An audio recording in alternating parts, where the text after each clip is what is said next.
Right, we are live. Hey guys, how's it going? Welcome back to the Kiwi Lads channel. We are back for another big international fixture. England taking on New Zealand. Now, anytime these two sides play, definitely of late, they have been very close fixtures. And this one at Twickenham or Allianz Stadium, depending on what you call it now, is going to be no different. England have stacked their side. New Zealand, the challengers, they are currently sitting 1-1 for their Northern Hemisphere tour. They did beat Japan last week, a side that England had some good success up against in the July internationals. But looking through at the starting lineup, first of all, for the English, we see a few notable names missing, but overall, a very strong lineup. Number 1, Alice Genge. Number 2, Jamie George. And number 3, Will Stewart. In the locking duo, a man who is a handful for any opposition, Maro Itoje. At number 4, he will be looking to get line-out steals, cause disruption in the breakdown.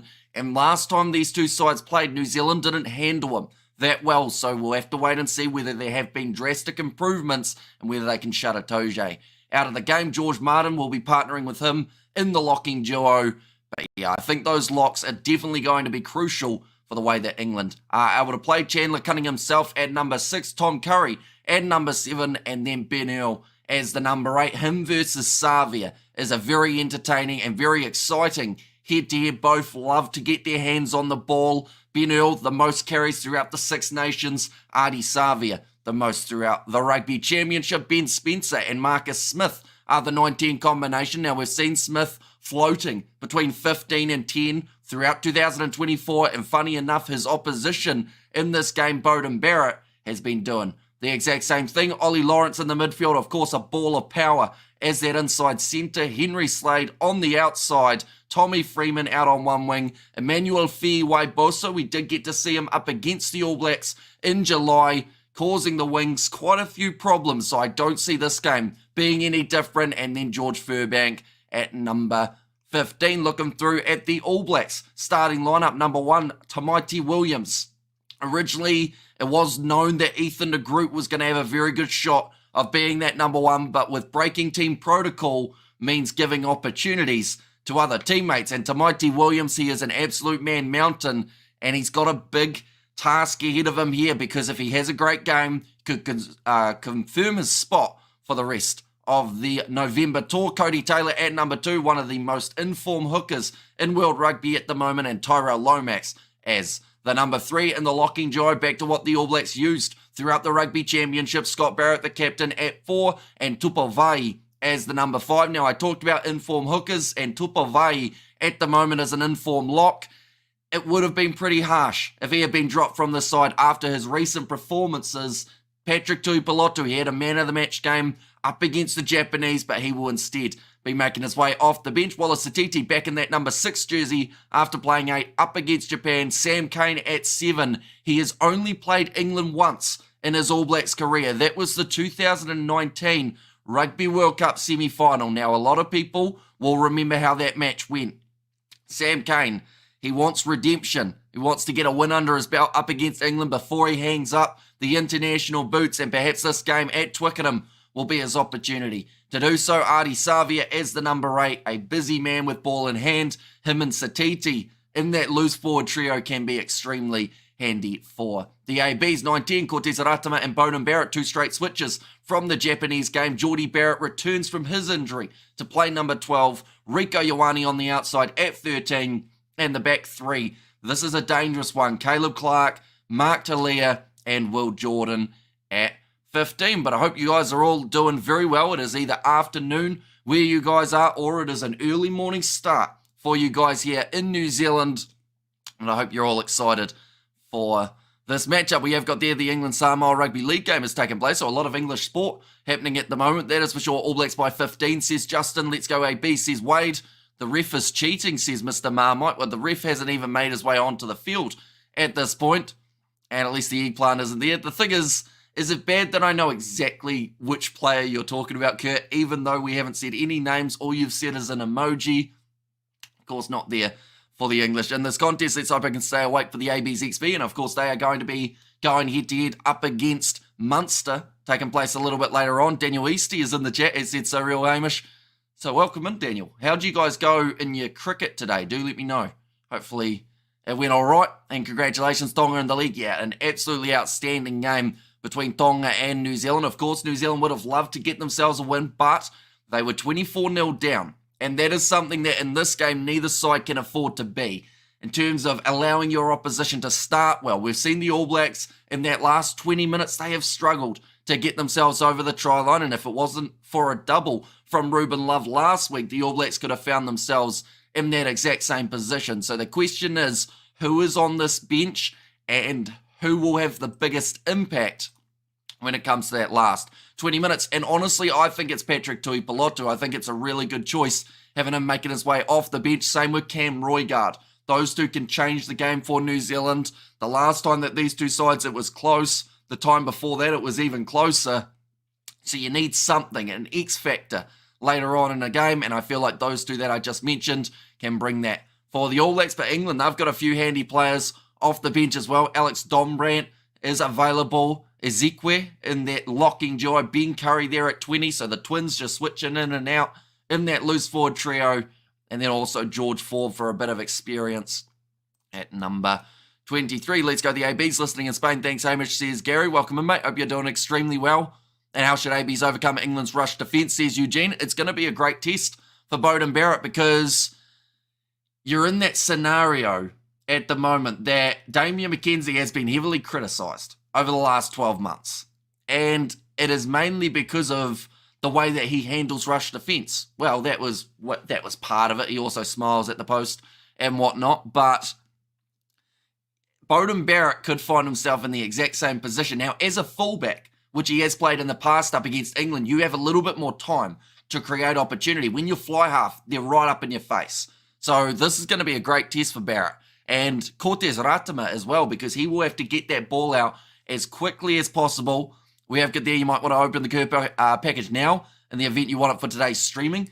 Says Kerr, I am curious at what it is. I will be honest, I read the little label, so I know roughly what it is. Is it something to do with Scotland by any chance, Kerr? Do let me know. Of course, they are playing later on up against the Fijians. That has taken place pretty much back-to-back.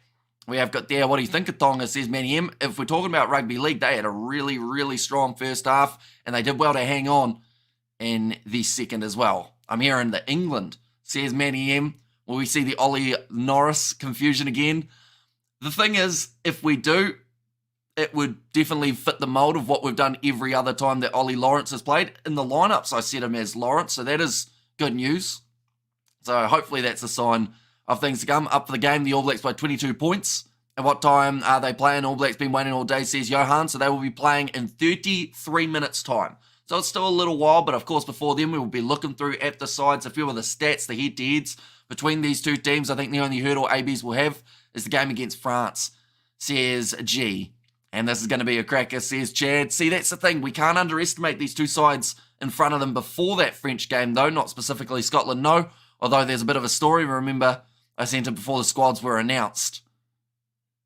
Oh, okay. See, I have it scheduled in. Well, I don't have a schedule, I'll be honest. But I have it planned for half-time in Scotland versus Fiji. Because sometimes those games feel like half-time's an eternity. So I felt like that was the perfect spot to be able to really go in depth with it. But now I'm curious because, yeah, we'll have to work out what that is. Listening from the barn in Wellington. Western Cape, South Africa goes Scotland. Next game, says Bruce. And we have got there, when will we see Argentina versus England, says Katzenau. That is a brilliant question, and we will show you exactly who England are playing. And fun fact, it's not Argentina. They have got Australia, South Africa, and Japan as their upcoming games. But Argentina will be in action throughout the November internationals. They have got a contest next week. I believe that is going to be up against Italy. There we go. We found it in the end. But yeah, it'll be interesting to see how they go up against an emerging Italian side. In fact, Argentina, you could consider them emerging themselves. So that'll be a battle of maybe the future, which will be quite cool. But yeah, 3 big matches for the English. Finishing it off with Japan on the 25th of November. We will also be covering that game on the channel. But it seems to be quite a good relationship at the moment between England, New Zealand, and Japanese rugby, because these sides are playing quite a lot, and it is great to see. For New Zealand, they have got 3 matches left: the Irish, the French, and the Italians. All big games Italy. It will be interesting to see what kind of lineup we see for that game, whether some All Blacks XV players are drafted in to have an opportunity there. But overall, none of these next 3 games can be underestimated. This one up against England cannot be underestimated either. Of the last 10 times that these two sides have played, England have only won the one, and they've also drawn one. Now, but the one that they won, that was a lot of ones in a sentence, but the victory for the English was the 2019 semi-final. And that was the only time that Sam Cane has actually played the English, which is quite an interesting stat, seeing as he's got now those 100 caps for the ABs. There will you be able to score? Will New Zealand be able to score in the last quarter? It's a great question, and it's a question that a lot of people have been asking. Like, normally the All Blacks of, like, last, maybe decade, anytime it was the last 20 or 10 minutes, they'd up it to the next level, and they'd do extremely well. They'd score points. We've got Hey Hamish from Daniel. Welcome in, mate. Hope your cricket went well today, like I said.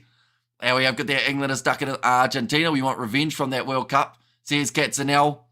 And we have got there, look through your neighbour's window. It's a bit dark at the moment. Fun fact, it's currently 3:40 a.m, so I wouldn't see anything anyway. Also, disclaimer, do not look through your neighbour's windows.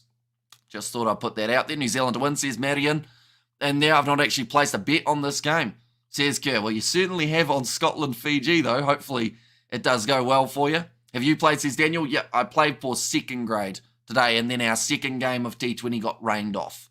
And don't think we'll see more than 3 tries first half, says Chad. So tell me, Hamish, how long was the holiday in Sydney? It was 10 days, or the part in Sydney was only about 6 days, though. And I didn't know New Zealand played rugby, says James. Well, welcome to, I guess, reality. What games of rugby do you normally watch, James, if that's the case? No, silly. To watch the game for free, and Rob Valentini is on the bench for Fijian line for a possible Aussie loss. Wait, Rob Valentini? Are you sure you're not talking about Kimu Valentini, Xavier Brown, off the bench for the Fijians, the replacement fly half from the Fijian drawer? Maybe. And 2 very poor ref decisions denying England a 2-0 series win in New Zealand, says Canvas Bet. And that's the thing, those games were extremely close and easily could have gone either way.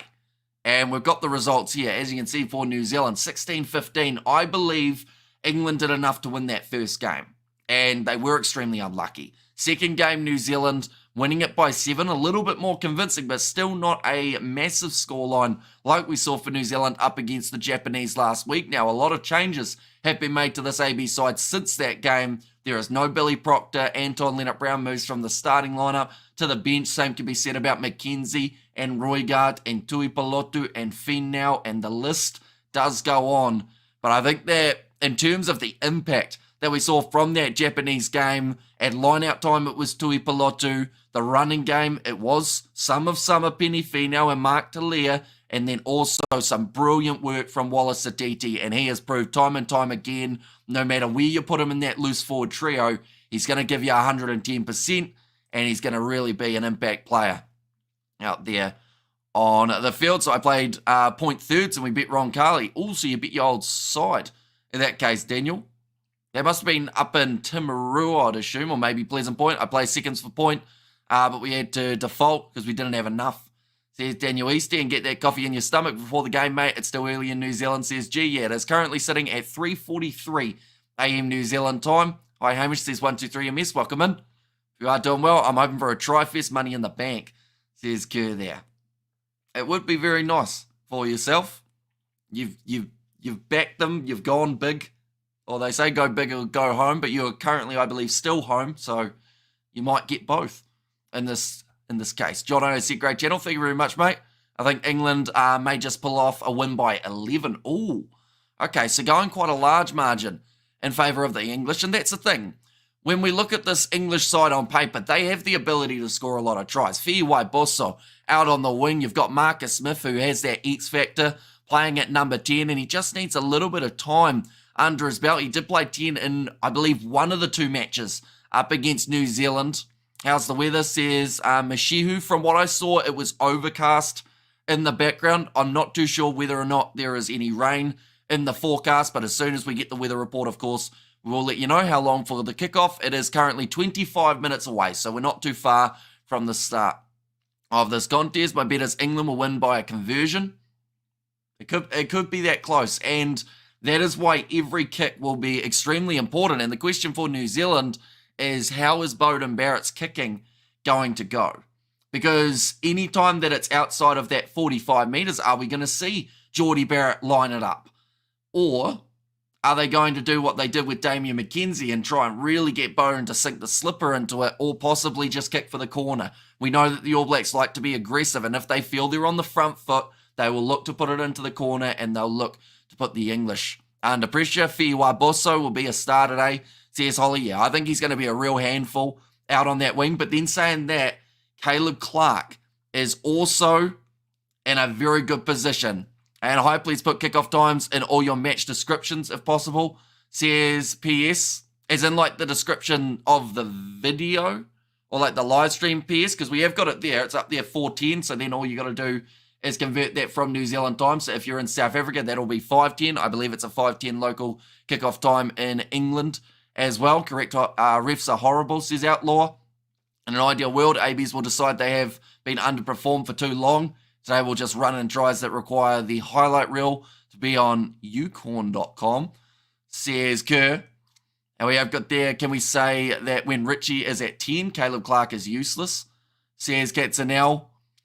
Probably not, because we haven't really seen too much of that combo since the new, I guess you could say, evolution of Caleb Clark's game. And I know that sounds a little bit dramatic, but he has changed his game a lot since about that 2021 Rugby Championship. You know, he's gone away, he's worked on it, he's got fitter, he's got stronger, and he's had an outstanding season for the Blues. So it's going to be a little while, though. Mo'unga not available for the All Blacks until about 2026, 2027. And then by then, I think they could have a established 10. And Caleb Clark is killing it, says Reflecting Trees.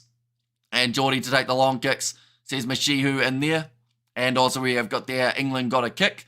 So they are 2 in England, or Samoa 0, says Richard. When are the ABs going to get some big, big men instead of small, big men? They need some big, big, big men, says Fluffy. Well, I mean, Tamaiti Williams is a big man. He is going to be in the starting lineup for this contest. How big do you want them, Fluffy? I think is the big question. Like, who is a guy that you're looking at in comparison, saying, I want a player as large as him? And Barrett and Clark will be the difference, says Paul. And yeah, like, that's the thing. New Zealand will look to play fast-paced in their backline, because if they don't, England's rush defence will shut them down and they'll lose a lot of meterage. So they have to make sure that they are getting it out. Just send a work email to postpone meetings till tomorrow. Have conference calls that conflict with our meetings. Apologies, says Kerr. It's probably smart. I mean, at the end of the day, 2 massive games of rugby. Etzebeth, Big Hamish, says Sakabula. So you pretty much want, how many Etzebeths in the New Zealand team are you after? Like, because, like, Tui Pilotu, yes, he's not quite the size of Etzebeth, and Barrett's in that similar boat, but, like, they're decent-ish sized units. I mean, the biggest lock New Zealand have at the moment, in terms of weight and size, probably, like, Isaiah Walker-Leawiti for the All Blacks XV. Maybe, like, Josh Lord, I think, is the tallest, but he isn't the heaviest. Our 4-pack is heavier than the English, says Reflecting Trees. And we have got there, ABs want leaner players with speed and stamina compared to massive players on other teams, says Claus. And let's hope for a good game and an English win, says Akaris. And there as well. But I mentioned about the fact that this international season, I guess you could call it, or this little window of the international rugby scene is stacked. Next week, these are all the games, ladies and gentlemen, that are taking place. Ireland taking on New Zealand. That is going to be the 9:10 a.m. kickoff on Saturday morning. That's going to be an interesting one, because I will have to pretty much go straight from that game, drive an hour to play cricket. So hopefully we will get there in time. Then we do have England versus Australia at 4:10, the same time as this one is kicking off. Overlaps with Romania versus Tonga, so we won't be able to do that game, but we can do Italy versus Argentina, France versus Japan, the game to follow. Los Pumas, then on Monday, another overlap. Fiji love playing at the same time as the New Zealand XB, it would seem, but they are going to be taking on the Georgians. Wales will have the Fijians, and then a big one on Monday, Scotland versus South Africa, a rematch of the Rugby World Cup group stage fixture. In that one, the Box got the victory, but Scotland at Murrayfield they want the redemption, I should say. I think New Zealand will miss the group. Williams is great, but isn't as solid as the group in the scrum, says Neville, but that is on Ethan de Groot. If at the end of the day, he would have been playing in this game if he hadn't broken team protocol. So, like, the only person to be blamed here is Ethan de Groot. And how much did you have to drink so far, says Jackal's World. And also we have got the All Blacks to win when in Rome. I do as the Romans do. And I, Hamish, says Sue. Welcome in. Pizza sounds so good right now, actually, says Kerr. And also, what's New Zealand's secret? By beating India in India. Congratulations, New Zealand. You created history. Yeah, they did extremely well in those first 2 test matches. And I feel like, India are making some pretty basic errors in terms of those first 2 matches. And they had glimpses of it in the next one. I think your sponsorship challenge today should be using the Kerr package correctly. Okay. I'm curious at what you mean by that. But also at the same time, the Kerr sponsorships are always fantastic. I was trying to convince my mum to do the commentary for the All Blacks XV versus Munster because it overlaps. And I was like, Mum, it starts at 6:30. How much would I have to make in terms of like a donation goal for you to get up for that game? And she literally just said, no, no money for that one. Like, we're talking even 4 figures. She was like, no chance. I like sleeping. Watching from California, let's go AB, says Dion Walsh. And New Zealand rugby generally promote skilled players ahead of size. Whitelock, Retallick, Tui Pilotu, all ball players, taller players who don't have those skills don't get selected up the grade, says Studs. And that is where someone like Argeir Snyman for the South Africans is so handy because he's got that offload game. And we've actually seen a bit of the Mighty Williams with his offloading in the last little while. We saw it up against Japan, getting that offload away to Anton Leonard-Brown. The game before, up against South Africa, or a few games before, managing to bump off Etzebeth and get the offload out. And we have got there, is the tie black, Hamish? You look handsome in that suit. The tie is blue, but it's close to black, I guess. It's like a dark blue, like a navy. Watching from South Africa, says Marion, and we do, of course, appreciate all of our overseas viewers tuning in. We are going to be, like I mentioned, live all throughout the next weekend with international fixtures, and they are going to be very exciting. All those contests taking place. I cannot wait to see how it goes. We have got there, Master, stop talking, show us the match. The match hasn't started yet, AK. You should probably check the schedule before hurling insults. South Africa, the team to beat, says Chad. As a South African, I support the All Blacks today. Don't like the Pommies, says Ernest. And England invented airspace, says Mr. Marmite. And joining from USA, says Mark Kiwi. What time is it in the USA at the moment, Mark? Do let me know. I'm normally not that great with my USA time zones. I normally get them slightly wrong, unfortunately. But I think you guys are probably like 11 a.m.? No. Maybe? No, I'm not too sure. All Blacks never say die, and Samoa might have gotten a second try. And we have got that from Canada here. Says Jan, 9 a.m. Oh, tell you what, that's probably about as close as I've been to predicting the time in the USA. But speaking of, well, not really a segue, I was going to say, speaking of time, we haven't got too much till the kickoff. But 15 minutes or so, Ellis Genge, Jamie George and Will Stewart, the first of 15 players taken to the field for the English. Maru Itoje, I think he's a game changer in this one. If he plays well, England play well. And if he doesn't, and the All Blacks are able to shut him down, that is where I think that we could see a little bit more of a one-sided game. But once again, we've got to take into consideration the 16th man in this game. And I'm not talking about the referee. I'm talking about the people filling these seats in the background. Twickenham, the atmosphere, the singing, the chanting, getting behind their team. It's always electric. And I feel like the English, they'll try and use that to take them up to the next level. They were close on New Zealand shores where they were considered the enemy. In this one, they're considered the hometown side. We'll have to wait and see if that plays factor in this game. Chandler Cunning himself will be in the number 6 jersey. Tom Curry and Ben Earl as the other two. And the loose forwards, I think that Ben Earl also needs to have a blinder. He's one of those players, though, over recent years, anytime he gets given that English number 8 jersey, he makes the most of it.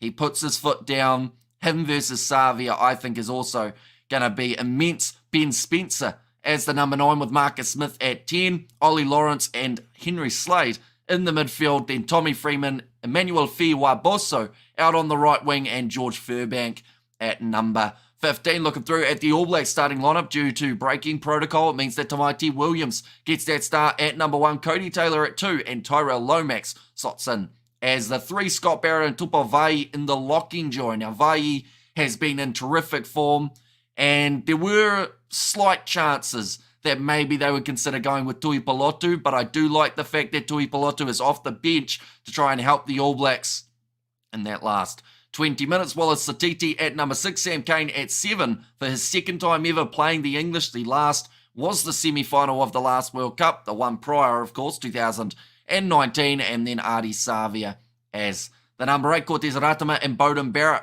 in the 9-10 channel, Geordie Barrett and Rico Ioane in the midfield. Barrett returns from a pretty long injury that was supposed to keep him out for this game, but he is back, rearing to go as number 12. Caleb Clark out on one wing, Mark Talia out on the other, so the Blues combo getting a chance here.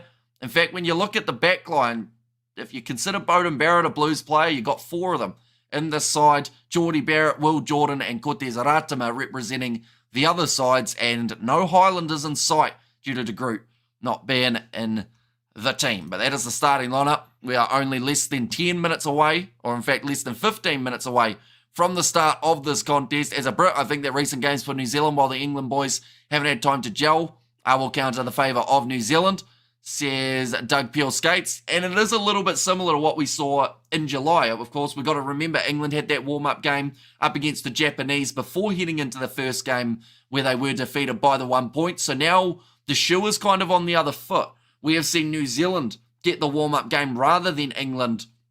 So we'll see whether or not that makes the big difference. Afternoon from Sweden, says Builder McLeod. Welcome in at 6:55 p.m. here in Muscat, so a decent time for a change. Usually these Northern Hemisphere games are on at silly o'clock, says Josh. And we have got there 1 a.m. in Aussie, says Moss there and there as well. So whoever get here, go the Poms, but only this one time, says Stephen. And also Slade is good at defence, says short videos. We have got there England are rubbish, says Eric J. There seems to be a mix of opinions about this England side overall, it would seem. It's the kickoff at 5:10 South African time. It is indeed. So yes, 13 minutes away from the kickoff in this contest. We're about to have the national anthems. Then there will be the haka, and then we will be rearing to go for the 80 minutes at Allianz Stadium. It just doesn't sound right, does it? I sent you the backstory on Discord instead of posting here, says Kerr. I am intrigued because I feel like there's only so much backstory I can imagine, and then I feel like it's that next level on there as well. We have got there Caleb Clark scores 3 tries today, says Leon. And that's the thing, like having no Severies for New Zealand, like his last game up against England was pretty poor. But then saying that, Mark Talia wasn't that great up against the English last time either. They actually targeted him on defence, and it worked very well. And it might be a tactic that we see again. As good of an attacker as Mark Talia is, he does struggle with the defensive side of thing. The Bone Squad were playing 7s earlier today, says Novmum there. And you got your suit on for the ABs, says Yvonne. And we will also have it on for Scotland versus Fiji as well. Now he looks like Hamish for the last time we saw him, last AB's game. Hemi, I've been joining your calls on the North Rugby comp and liking them, going back to bed because, you know, I hate Northern Rugby, says Doctor. I mean, this one is North versus South, though. It's quite a trend that we will have over the November internationals. We got there from Rewon. It is a big today, boys. We go. The All Blacks and England is school rugby. Their rugby structure is falling apart, says Dion Lagrange.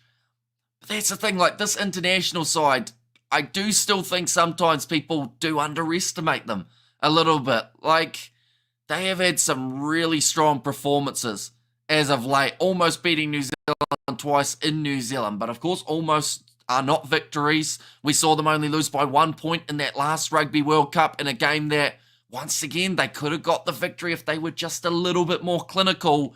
And I feel like that is something that has been a big talking point for them, making sure they make the most of their opportunities. And this is a massive one, to shut down New Zealand's momentum heading into their next 3 games. Because if New Zealand lose this one, what does that do to the confidence? Do we see them struggle up against the Irish even more than they may already? Do we see them really struggle up against the French, who love causing upsets? Do you agree that these New Zealand protocols, because they lost Talia in the Rugby World Cup, which luckily didn't come back to bite them, says Neville? Depends on what it is, because we don't get to know the extent of the protocol, so for all we know, it could have been really bad, but it's one of those ones that the term team protocol breaking it is just the polite way of saying they've done something that they shouldn't have, whether that is being out too late or whether that's having a few bevies just to calm the nerves. We don't know the extent. So, it depends. Because if you've done something bad and it gets out in the media, then people are going to be like, that's, associated with the All Blacks. He's playing this weekend. So you want to take that out and not give the media any more fire than they already want. We have got there, I ain't underestimating the English. Anyone who does, such as South Africans and most Kiwis, is not advisable to, says Gregor there. And naughty All Black naughty, and Kerr loves Krampus. His place here is secured. And what happened to Finlay Christie? Is he done with the All Blacks? He is actually playing for the All Blacks XV.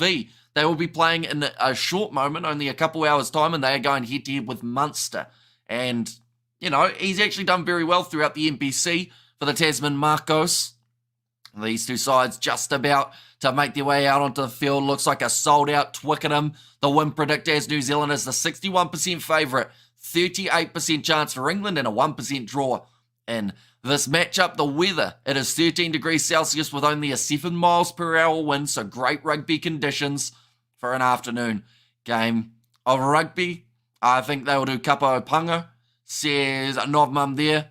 And also, but Scott Robertson dropped Finlay Christie earlier in the year, says Martin. That is true, but that was also due to injury, that Finlay Christie was left out. So that is where we saw Noah Hotham added into the side, and then they continued with the same three halfbacks for the Rugby Championship. So it wasn't so much as Finlay Christie form-wise, even though he was struggling a little bit, but it was also more so the fact that he had an injury and they had to replace him. So that's where we saw the Crusader youngster Noah Hotham into the side.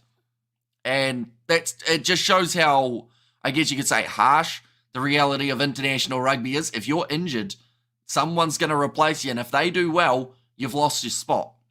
But that just also fuels a player, so I feel like that's what we'll see from Finlay Christie here. Scott Barrett looking over his shoulder. Alex Dombrandt was eyeing him up heavily there, but we see three Barretts at the start of the All Blacks lineup that we do see coming out of the tunnels very soon, as long as they play, says Doctor. And also we have their French rugby needs to learn from the Kiwis. These the players behave like vermin while in Argentina, says Katzenau and Cam the Ram listing to smash the Palms before Ireland, touch and go.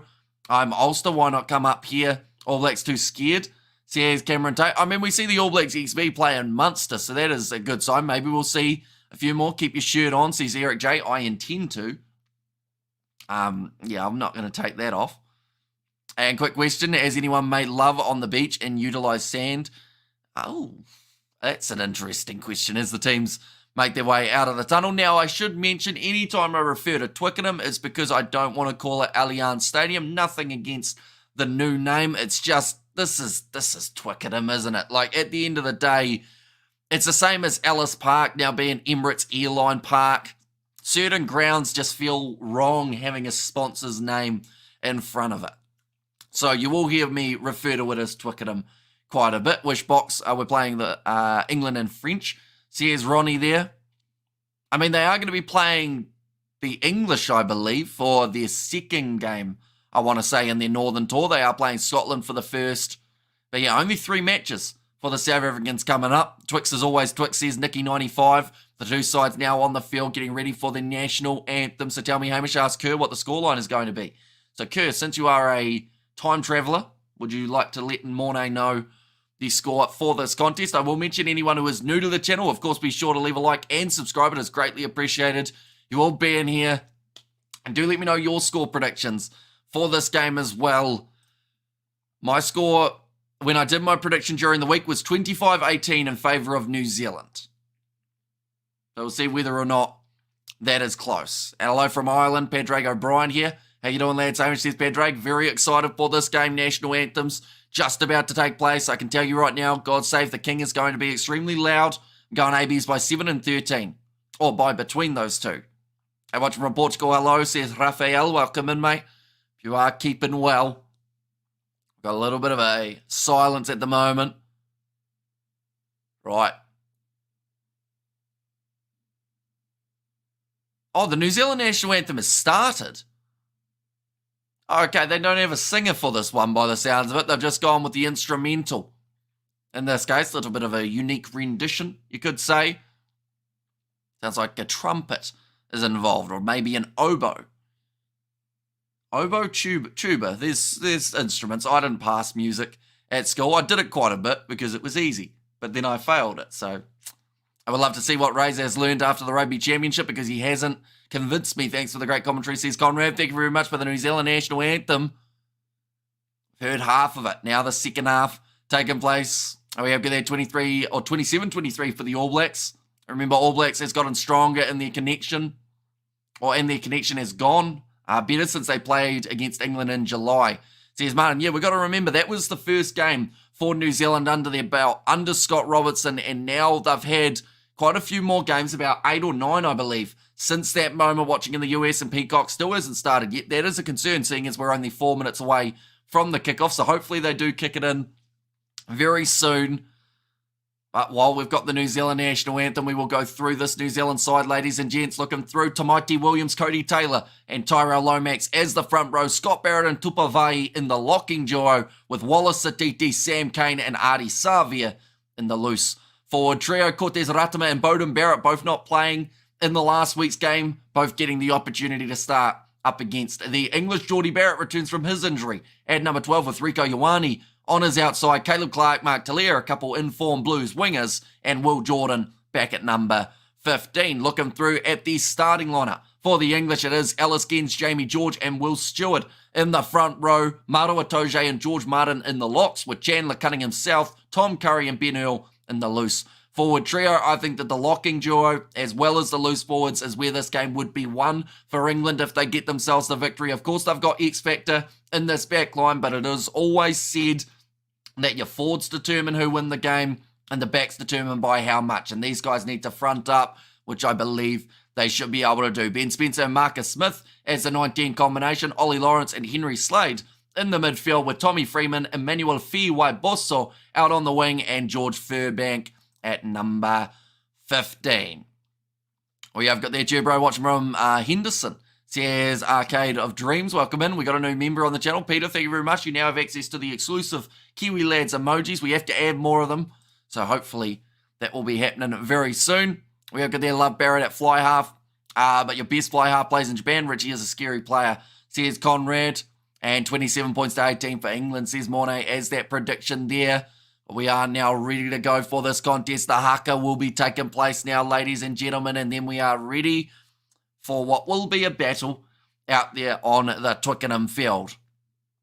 And car park in the chat. And well done, boys. Keep commentating.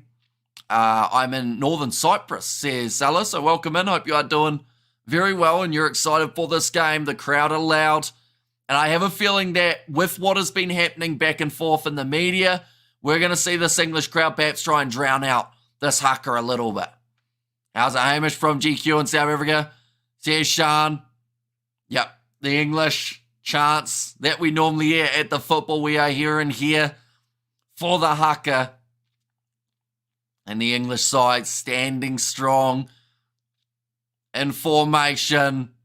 Who's leading the haka? It is Cody Taylor who is leading the haka here. One of the best players throughout the Rugby Championship. Oh, England up to the halfway line, walking on as well.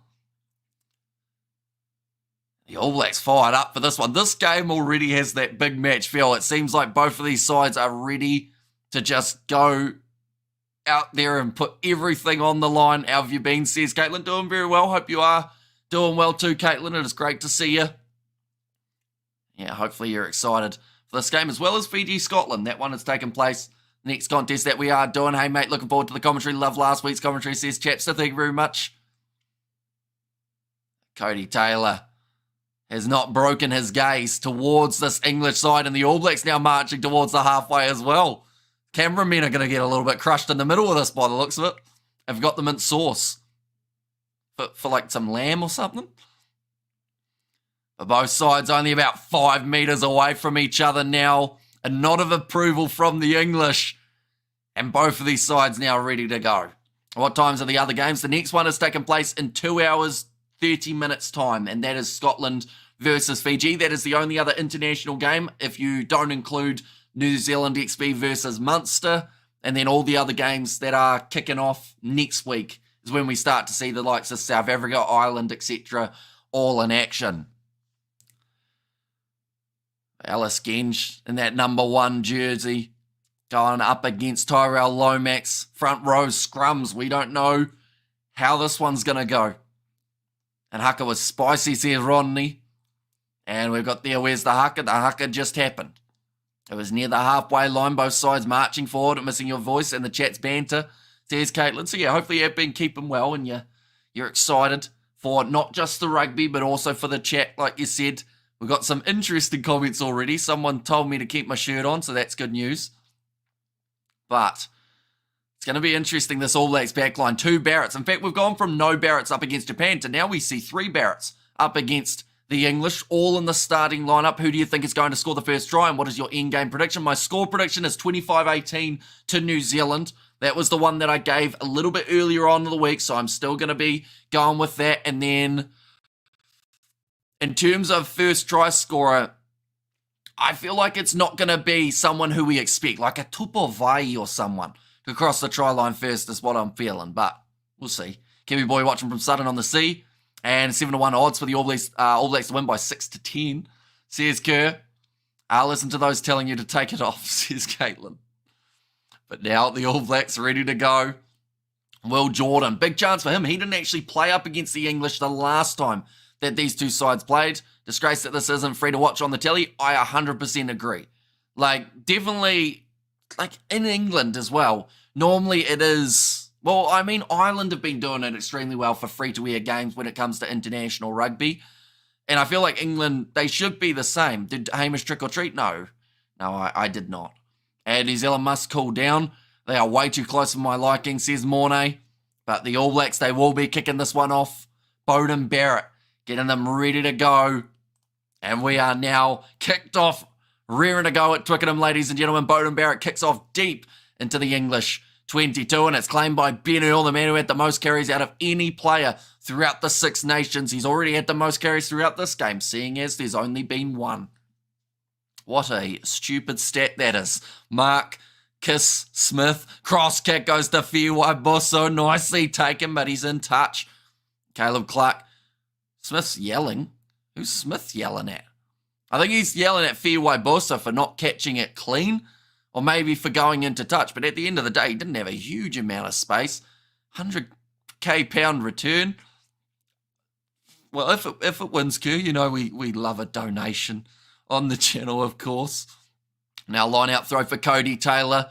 Last time that these two sides played, the All Blacks did struggle a little bit. When it came to line out time, they've gone over the top to Ardie Savia, now 40 metres out from the line. Beauden Barrett gets it back into the pocket and will send it high to Leah. Looking to go up for it, and he's managed to take it. Finds the offload to Rico Ioane. Well dragged down by Ollie Lawrence. Lomax goes across to Beauden Barrett, tries to cross kick. Atoje drags it down and manages to get in the way of it. Turnover there for England. He saw Marcus Smith go with a cross kick. Beauden Barrett decided he'd try the same, but his was shut down early to Leah. Solid under the high ball. Fires it back across to Will Jordan, shut down by England, and Tommy Freeman, his opposite number. The All Blacks losing about 30 or 40 metres since their Barrett attempted cross kick. Sam Cane hits it up at Maro Atoje. Now Ratama going to the left-hand side. Beauden Barrett tries to cross kick again. I guess at first you don't succeed. Try again, and it's gone loose. Cody Taylor cleans it up. New Zealand scrambling here in England, putting them under all sorts of pressure. Only 10 metres out from their line now. Ratama has a little bit of time. He's going to be rolling this back, trying to control this game, but it has started frantic for the All Blacks. That one has found touch. A good clearing kick from Cortez Ratama, but quite a extensive first passage of play between these two sides. My heart rate is already racing. We have good there. If England can lose by less than 50, then that will be a successful outcome. They've gone over the top to Ollie Lawrence. Now Spencer goes across to Smith, sells the dummy, tries to go through Geordie Barrett, but he's managed to make the tackle. Now Genge will play half. Goes across to George Martin. 22 metres out still. Rico Ioane dragging down Ollie Lawrence. They have to shut him down early as soon as he gets a little bit of steam going. He's going to be a real handful. That is a hard knock for Cody Taylor. Marua Toge goes straight through, but can't quite get that offload. Taylor is concussed. He can't get back to his feet. He will have to go from the field. That is a massive hit for New Zealand, but Taylor is trying to get back up, looking like he's been in a UFC scrap.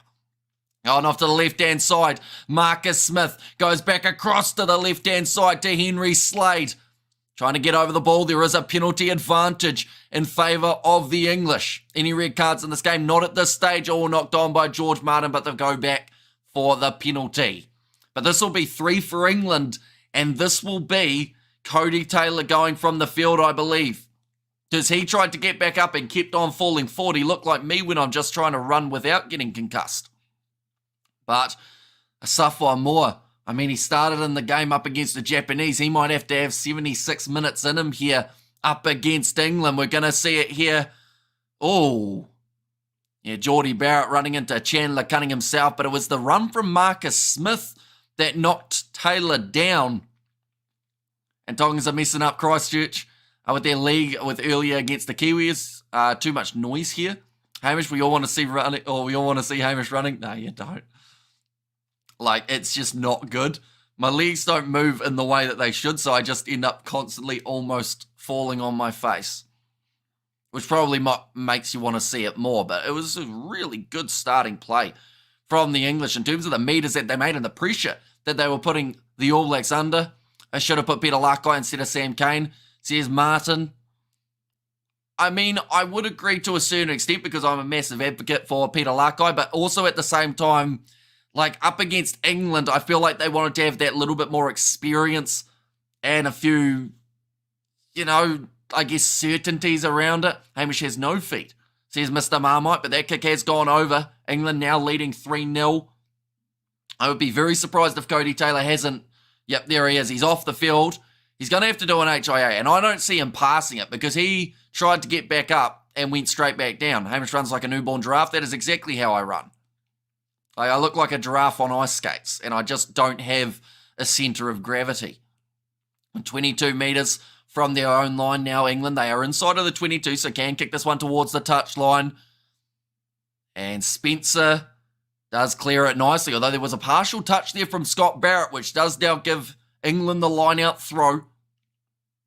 And just imagine what a team like South Africa would do to England. Would be embarrassing. The last time they played, it was a 1-point difference, Stephen. Now Jamie George.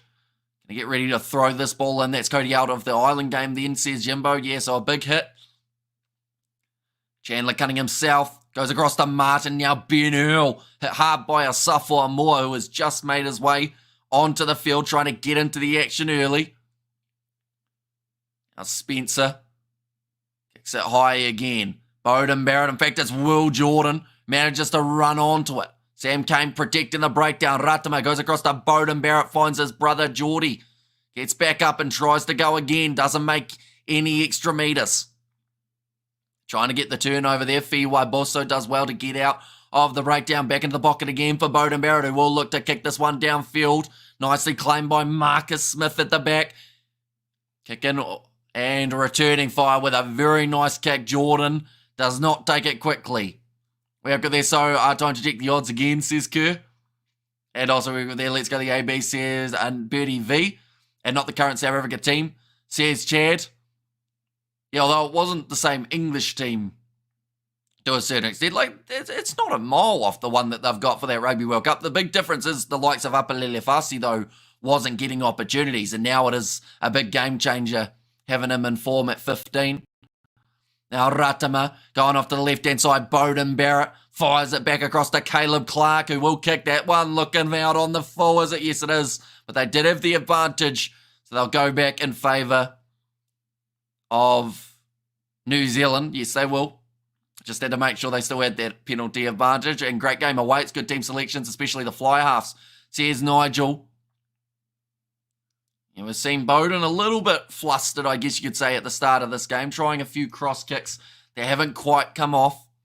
And dude, you're the best for this. Thanks for this. Says fortunate. Thank you very much, mate, for being here. Is Ruben Love on the field tonight? Not for this game, but he is playing at number 15 for the All Blacks XV in their contest up against Munster.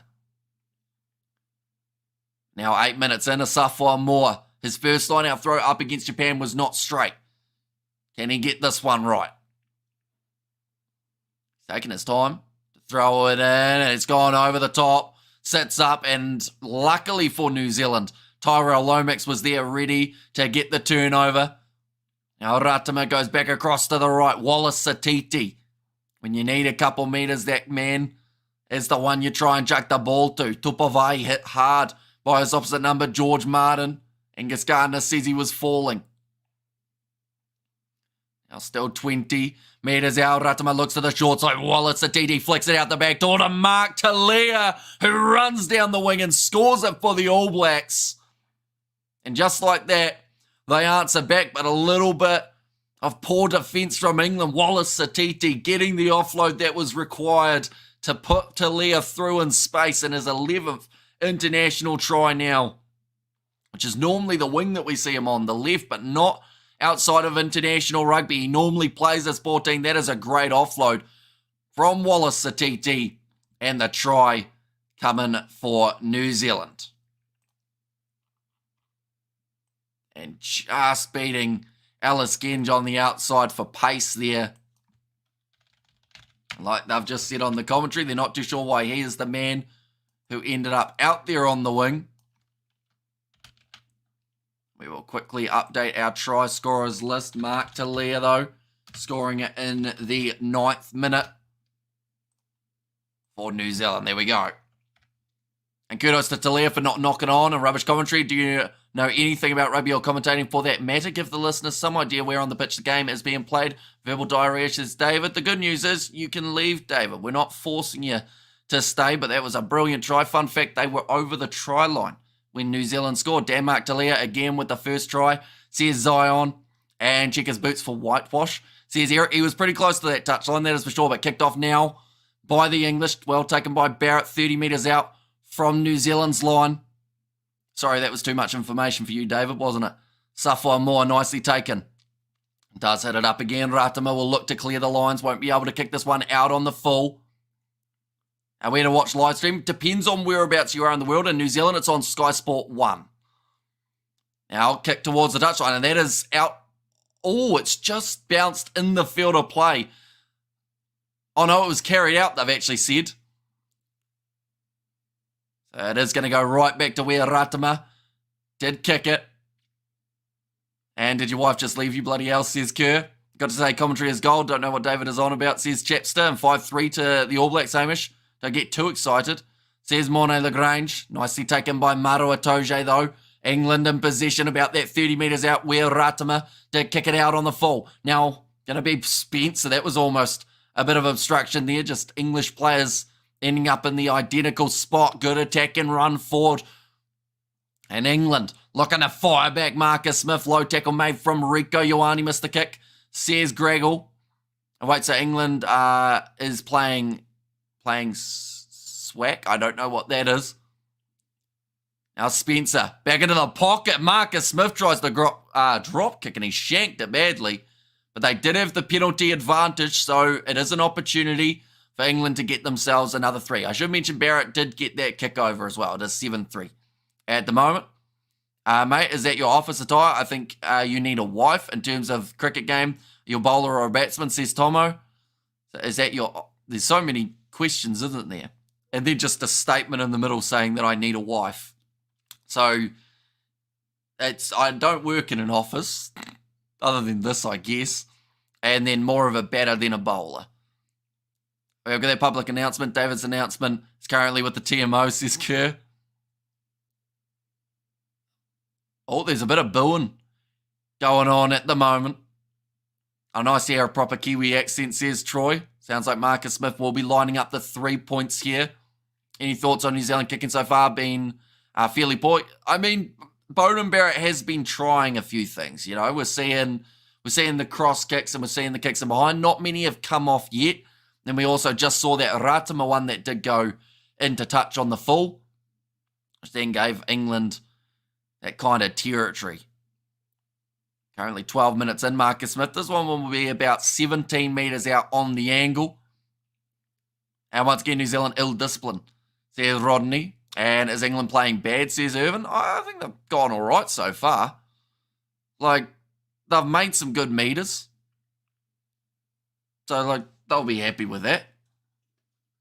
And they've also got 6 points on the board. How much Maori do you know? Not a whole amount. We did take a term in Maori back at school. I think I learnt 3 sentences. And 2 of them, well, one of them's not very helpful. I spent about 4 weeks learning how to say high five, just kidding, which seemed like a great idea at the time, and I am still happy that I did it. But Marcus Smith lining up the kick, and it has gone over. They will make the score now 6 points to 7 between these two sides.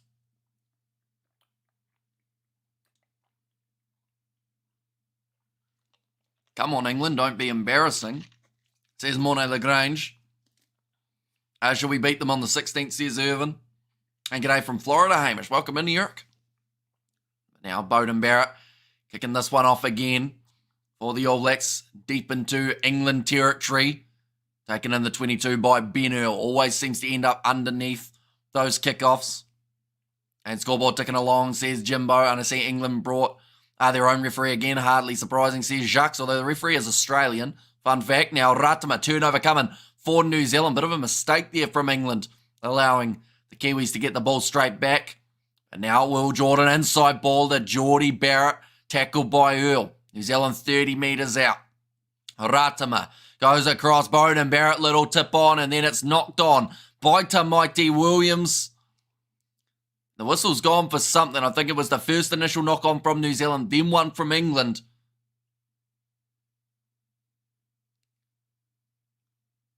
Okay, they're just asking questions of whether or not someone dived on the ball within a metre of the ruck. That is one of the rules that they have got. The ball was deemed to be out there. He's probably got a bit lucky there, Lomax. But they're saying the English halfback had his hands on the ball. Can you see high five, just kidding, in Māori? So it is Homai e rima kotahi konu kata kotahi tonu kata, I think it is, if I'm correct. I haven't looked at it for like 10 years, so hopefully that was roughly right. Hamish, your commentary is always fantastic, says Ruth. We have there, Salty, we are the champions, let it sink in, says Erwin. I'm not sure who, someone must have offended you, did they? And New Zealand, says Amber. And that's Latin Hamish. Well done for trying, Hamish, says Greggle. Now we're going to see the first scrum of the day. Tamaiti Williams versus Will Stewart. Ben Spencer saying that the All Blacks were going down, but their scrum was still holding solid. But you wouldn't be a halfback if you didn't try and get a penalty before putting the ball into a scrum. Will Jordan claims that kick. Now moves up about 45 metres out from the All Blacks line. Cortez Aratama goes back across to Tupavai. The two Chiefs players linking up. Going to the left again. Sam Cane inside ball to Mark DeLeo, who's a long way off his wing, but he beats the defender. I've just heard someone say F off in the breakdown in an English accent. I wonder which team said that. Now Ratama goes to Beauden Barrett, puts it high. Looks like Geordie's chasing after it, slaps it back onto the side of the ABs, and then there's a knock-on from England. So we will now see the scrum feed. Does anyone else think it's very cheeky of Dave to complain about something he isn't forced to watch / listen to, especially when he isn't paying for it? Yeah, it's interesting. We get a few of those ones, though, to be fair. So we're kind of used to it at this point. But yeah, David was very hurt, I would say. When was the last time you shaved that beard, mate? I'd say probably like a month, maybe? A little bit less than a month. Guy was probably on the wrong side. What is the rice price currently in Asia? I have absolutely no idea, Martin, I'll be honest with you. Rice price in New Zealand, not too bad, though. A few 100 grams for a couple bucks. Talking about rice. Other stuff's a lot more expensive than that. 16 minutes in, the All Blacks will have themselves another scrum here. You don't want a piece of me, says Mr. Marmite. Who are you fighting with, Mr. Marmite? Now, ball is going to be, no, not fed in. We get another reset. And go New Zealand, a fellow Bok. Price is $65 a kg of rice. Sounds expensive. Hamish was spot on. No complaining, please. If you don't like it, go away, says Ruth. And the real question is, how long did it take Hamish to grow that beard? It's been a while. I was going to do Movember. Then I got told that I probably shouldn't because I look a bit weird with just a mustache. Now another scrum about to take place. Bowden Barrett will be a bit of a target here, although they might look for Savia off the back of the scrum. Might be the better way of going about it. Testing him on that short side with Mark Talia. Wait impatiently. We may even see a shift in terms of where the players are, but instead Ratama leaves it. Oh, almost kicked out of his hands by Spencer. Here is Talia. Goes off to Ioane, who's knocked it on, trying to get the offload away. And they'll go back now. Oh, that's a big slam there from Alice Genge. I think Talia accidentally, he kind of pushed out at Ben Earl and then apologised on his way down to being tackled. And it looks like he stayed down here, Mark Talia. Rieko Ioane, he might have broken his finger. There is a lot of blood. Ugh, that one's going. Yeah, no, that one's dripping pretty badly for Rieko Ioane. I'm not sure what's done it either. I think maybe Jamie George stood on it, which is not ideal. It's like the petrol price down here in South Africa, says Martin. And really, this is not good, says Greggle. I've seen quite a few drops already. Yeah, Ioane just trying to find that next offload. Trying to find where his finger gets cut. Oh, it might not have got cut. He might have actually just broken it. I'm not sure. But it wasn't nice. We have got there, what minute are you on? Currently 17 minutes. Rieko Ioane will make his way from the field. I think it's just a cut. So the blood bin, that means that Anton Leonard-Brown will make his way onto the field. And he will be at number 13. Geordie Barrett stays on the inside. Fingers break all the time, says Mr. Marmite. That is true. Just a statement, isn't it? Anton Leonard-Brown on says all in the game. And Awesome says reflecting trees. Ben Spencer, he will have once again the scrum feed. Cut caused by a cracked bone. It could be, although he didn't seem troubled by it. Oh, that's the penalty to England. Front row collapsing there, going to a knee. And come on, DuPont Lowell, says Serge. And how is Fiwab? Also, we've only seen him really get the ball once, I think, so far, and that was off a cross kick. Ran out of space, ended up getting driven into touch. But overall, like, when you look at the impact that that man can bring, they certainly have to keep a close eye on him. 100% agree that the ABs need to be far more selective with their kicking, says Lyra.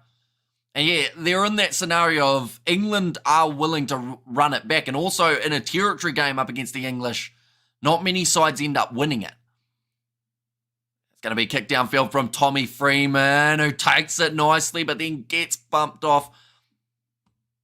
We will get a donation for specific on-field locations to be avoided during commentary, says Kerr. I mean, we'll give the occasional update in terms of whereabouts they are. Tommy Freeman, he did the hard work. He chased his kick. He got fingered. I don't think that's how it worked. I think his finger got. I don't know what happened to it, to be honest. I assume it got stood on, but we never really saw the replay. Mark Talia looking for the offload to Will Jordan. He's been set up, but finds the offload to Barrett.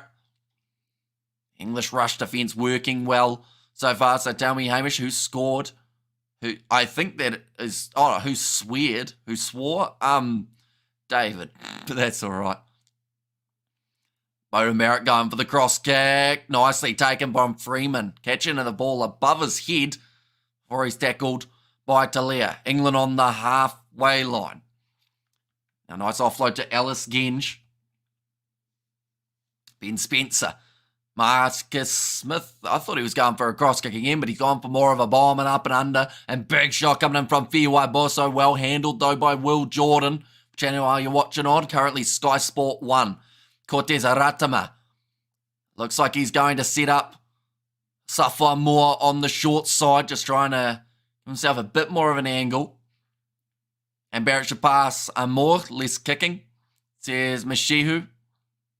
And also great commentary, thanks, says Serge. Thank you very much. Ratama now with another box kick. This one will not find touch. Maro Itoje trying to slap it back on his side, but instead Geordie Barrett gets up and finds his brother Scott. Ratama now back into the pocket, goes to Bowden Barrett, tries to chip him behind, and Will Jordan, it sits up for Bowden Barrett. Grubber there. Ratama is chasing it, but Marcus Smith manages to get back. A lot of pressure coming in from the All Blacks, trying to go for that counter ruck, but Ratama straightened off his feet, and it will be the penalty going the way of England. Ended up crawling. A little bit of inexperience there from Cortez. And Hong Kong Sevens Hulk Hogan says he won a Maul Hollowing contest on Thursday. Was it the same outfit, Damo? Are you covering all the URC games? We certainly are, although there is no URC until the end of November, so it's a little while till we get to see it back again. Now, Marcus Smith, we're already a quarter of the way through this contest. Caleb Clark has been quiet. Yeah, that's just because they haven't tried to use their backline with the passing. Like, the only way Caleb Clark gets the ball at the moment is if Bowden Barrett cross kicks, and he's tried about 3, but he's only found Caleb Clark with 1 of them. I don't have Sky, so I'm here because my Benny don't go until next week. Says Mr. Lee, well, it is great to have you here for a nice early morning start here in New Zealand. That'll be a deliberate knockdown, or they might just call it as a knock-on against Lomax there. Oh, Maro Itoje, beautiful piercing that was forward into the hands of Ben Spencer, the chip in behind, and it sits up for him. I think he was close to the touchline too. Are they going for the line out or the original pass from Itoje? Is Tuolangi playing? He is not, no. Retro American Gladiators outfit. Nice one. We live in a woke time. Swearing in public is taboo, says Zenda. And also love your commentary, says Michelle. And forward pass, says Rodney there. But I believe they are going to play the line out here. But England, once again, some nice work from Maro Itoje to see that New Zealand had that gap next to the breakdown.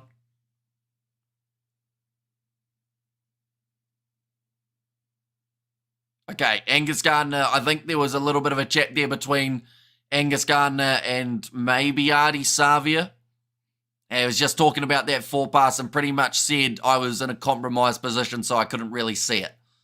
But Wallace Satiti goes across to Cortez. Ratama now. Savia tries to chip him behind, finds Leonard Brown, but he has knocked the ball on.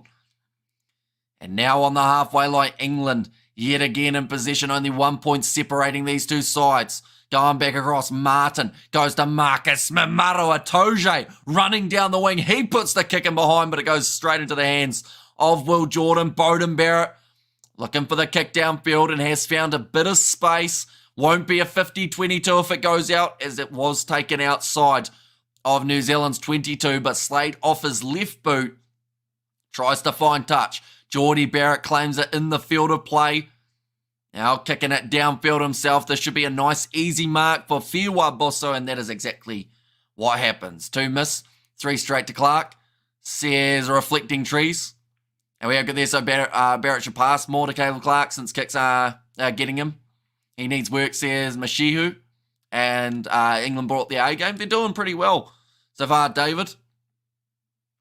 And they've been really good on the counter-attack. Am I female, says Cool Story Bro? I think you'll have to ask yourself that. And you've probably got the answer, Cool Story Bro, I would say. Nope, have to ride a camel. This chat goes in different directions, one chat to the next, doesn't it? Now, Sam Kane on the halfway line, tackled by Ben Earl. Always working hard for the English. Ratama back into the pocket again to Bowden Barrett. New Zealand are not winning this kicking battle at the moment. Caleb Clark chasing after it. Fiwa Bosso with a nice step, and he runs straight through everybody till he's smashed by a Safwa Moore. Now Martin. The tackle made from Scott Barrett to Mighty Williams. Wanted the turnover, but just loses his footing. I'm pretty sure Itoje has a negative IQ. Guy's just a thug and so overrated. Discuss, says Kerr. He's a very good disruptor, Maro Itoje, like one of the best in world rugby at causing opposition to either get frustrated by him or, that's a big shot coming in on Bowden Barrett. New Zealand once again scrambling just out from their own 22. Sam Cane wrestled down by George Martin. Places the ball. Ratama goes across. Geordie Barrett runs forward. There was obstruction there from Will Jordan. Was it milked though by Tom Curry? Now Ratama puts the grabber in behind. He is smashed too. This game's getting feral between these two sides. A lot of off-the-ball stuff happening at the moment. And thanks for the interaction, bro. Have you ever been offered a media job for your commentary skills? No. Not at this stage. Although I don't think I want to take it either because I feel like the thing that makes this so awesome is the fact that I get to talk to you guys throughout the game as well. Whereas any sort of other type of one in the actual commentary, you don't get that opportunity to do so. We have good there. England is going to have a lead by 15 points by the break to stand a chance. And England is right on Jordan. I can listen to this commentator on live TV. Says Roderick Smith, I should say. A few deep breaths being taken by these two teams at the moment. 25, which game will you next be commentating? We are covering Fiji versus Scotland.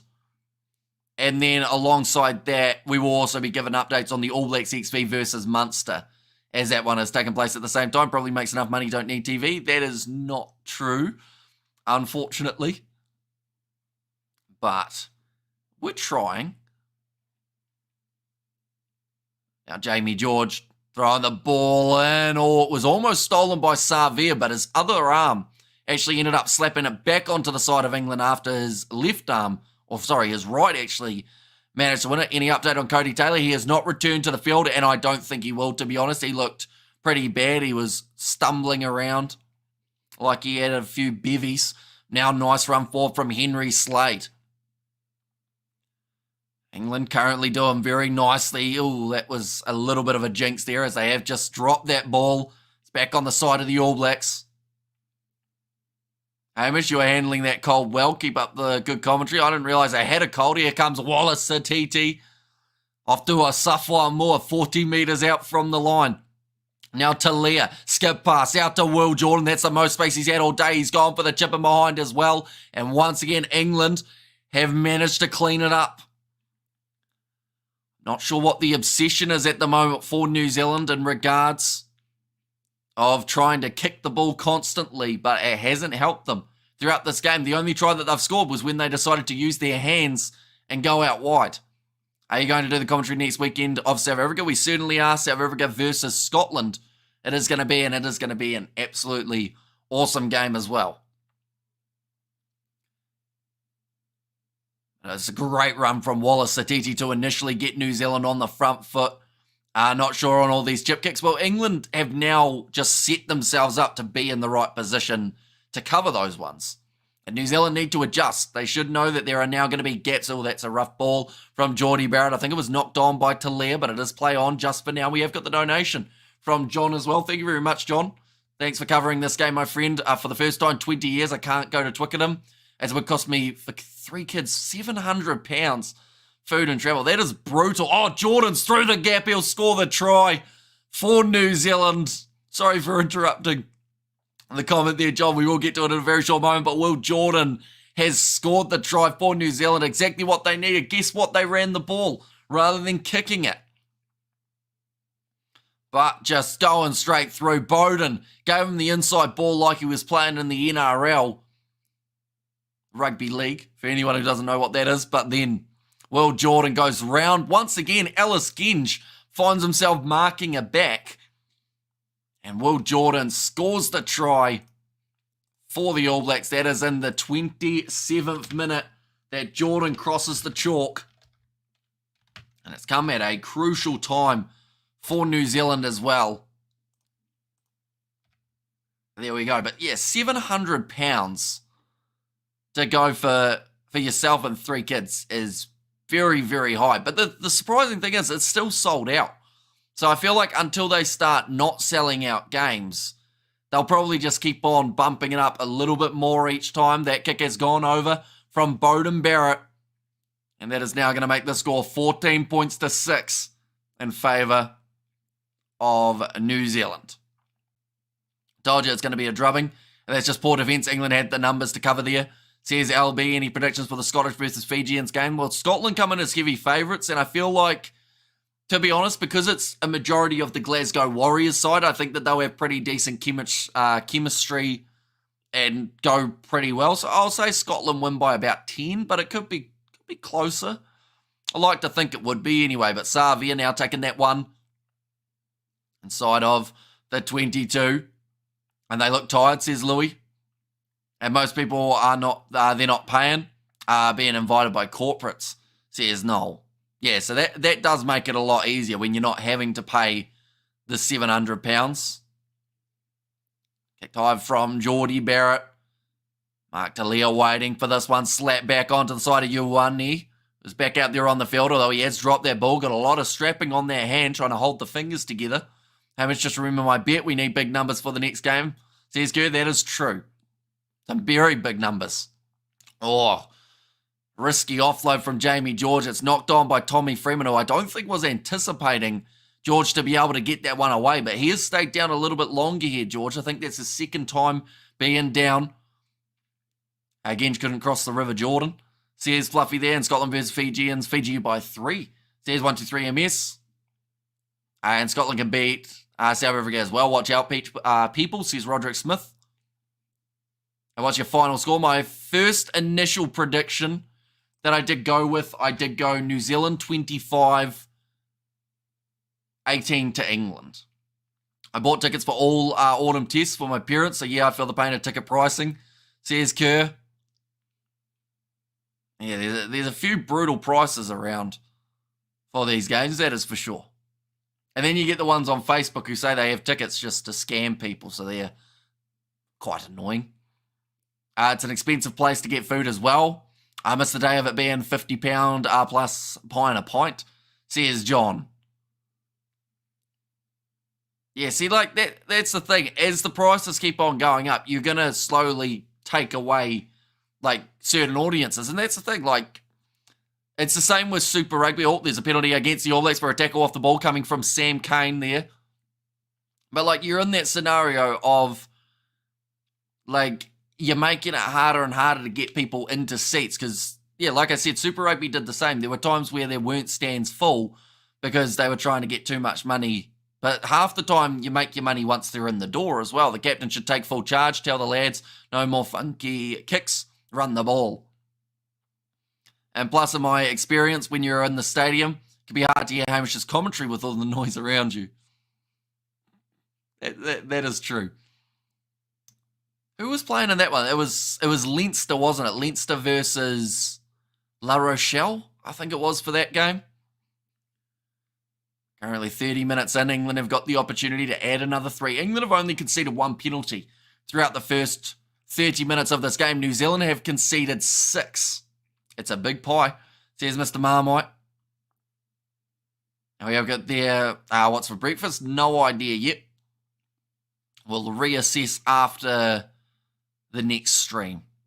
Probably asleep, I would say. All Blacks are possibly the most dangerous team around. Not well chance, but dangerous, says Neville. Marcus Smith now close the gap to only 5 points difference. England are yet to cross the try line, but if they can before half-time, they'll be right back in this game. Not that they aren't already right on the verge. Marcus Smith has got that one over. Been in a few games while on the live stream. Yeah, that was the first, I think. Says Kerr, so that is now 9 points to 14. So this is what England's defence looks like when Felix Jones works from home. And here in South Africa, we brying, mate. I'm sure there will be certainly plenty of bries next week when the Boxer are in action up against Scotland. Kicked off by Bowden Barrett. Nicely taken by Maro Atoje. They will be 30 metres out from their line now. England, vamos Pumas, says Marcus. I still don't know how you have this much energy in the morning. Love the energy though, says Chapster. Yeah, I have no idea. I only got like 2 hours of sleep.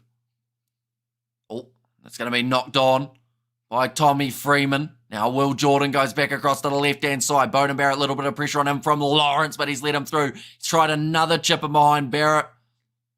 They'll go back for the original advantage. And notice most of the crowd are wearing black. Says Naz there. Sun coming out, Hamish. Not quite. It's still 4:50 a.m. for us here. You're going to cover the Munster game. We are covering the Fiji versus Scotland game, which is happening at the same time. So we will keep you updated on what is happening between the All Blacks XV and Munster. Another English dress for morning. Says Kerr there. Show us the screen. Says Marcus, sadly, due to licensing, any match footage or audio would get us taken straight off YouTube and banned for 3 months due to copyright infringement. So sadly, we are unable to show match footage. So highlights will be on YouTube straight after the game, though, which will be in about an hour and a bit's time. So I do recommend checking out them. But Cortez Aratama about to feed the ball into the scrum. They are about 42 metres out, or maybe 45 from their own line here, New Zealand. What time does the sun rise? I think like maybe at the moment, maybe like between 5:30 and 6, somewhere around there. It's been a bit overcast lately, so we haven't really been able to see it. Nice run forward from Will Jordan. Still inside of their own half here, New Zealand, though. Ratama goes across to Satiti and behind to Bowden Barrett. Finds Tupovai. Sit hard in the challenge. Ball has popped out the back door. Now Savia trying to break his way through. He's a hard man to drag down. Savia gets those couple extra post-contact meters. To the left-hand side again. Barrett, big shot on him. That was Geordie. Off his feet for Tom Curry, so isn't able to contest. Caleb Clark gets a carry. That is something we haven't seen a whole amount of throughout this half. Now Tupovai, that's a shot and a half from Chandler Cunning himself. And it forces the knock-on from Vai. And Chandler Cunning himself, he's telling the crowd to get behind him. We mentioned about how the 16th man in this game would be that Twickenham crowd. They have fired up there. And a good shot coming in from Cunning himself. Got any plans for the rest of your weekend? So we've got these 2 games. Then, I don't know, might go out for breakfast if I can. And then from there, probably watching the UFC and then filming with Tim tonight for our predictions.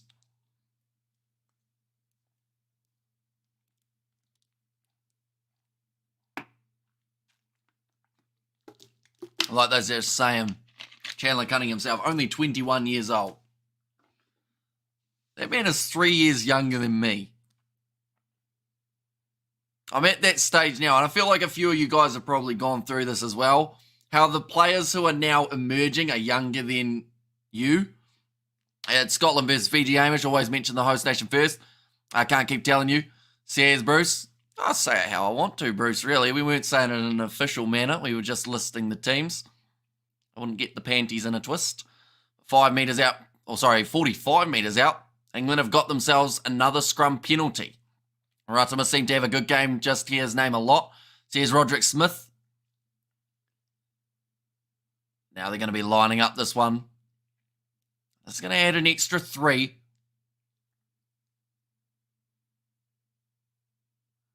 This one, it's definitely kickable for Smith, although he has been striking them relatively low at the moment. He hasn't been connecting hugely great, I guess you could say. 4.5 minutes remaining by the time this kick goes over. I would say it will be 4. Hamish is only 24. You've had a hard life, mate. Says all in the game. Yeah, some people say I look about 30, which is good, but then I still get ID'd, so it's a bit of a shame too. For some Hamish, all players are young, and we need a rematch against South Africa and Ireland. Hopefully we do get to see it next year. I'm not sure if they've confirmed it yet, but I think it is happening, isn't it? You'll be smacking or snacking on draws. Yeah, although they're quite hard to get over here. I will say that kick has gone over, though, from England, so now 12 points to 14, and at the moment, so many penalties against the All Blacks are adding up points for England. They can find themselves only down by 2. Where are you streaming from, Kiwi Lad? I am streaming from New Zealand, halfway up the South Island, where I am located. And Brits make good cakes, got to say. Now nicely taken by, once again, Ben Earl finds himself always on the receiving end of those kickoffs. And England will always have panties, you cool? Says Robin. Oh, nicely charged down by New Zealand. 22 metres out. Lomax decides to hang on to it there rather than firing it out wide. Now Ratama goes across to Will Jordan. Bowden Barrett numbers with him, decides to hit it up himself, finds the offload to Ioane. Now Ratama goes across, good hands from a Safwa Moore. Not an easy one to take, it was down by the bootlaces.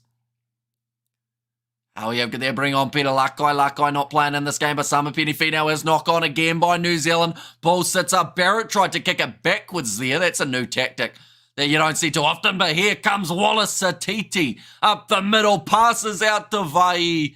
The pass was a little bit too far out in front, and Vai has put it down. And more appropriate to Morris Dance, to be fair.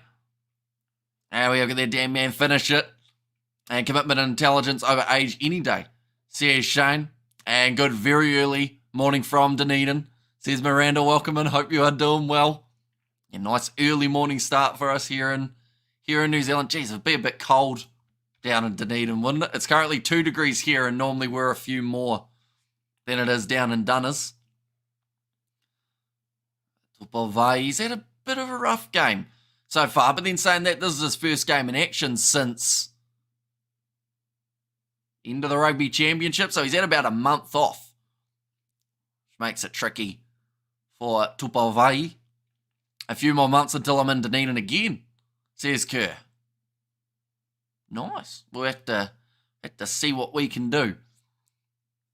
And by that I mean I just have to hope that you say, hey, you wanna come down?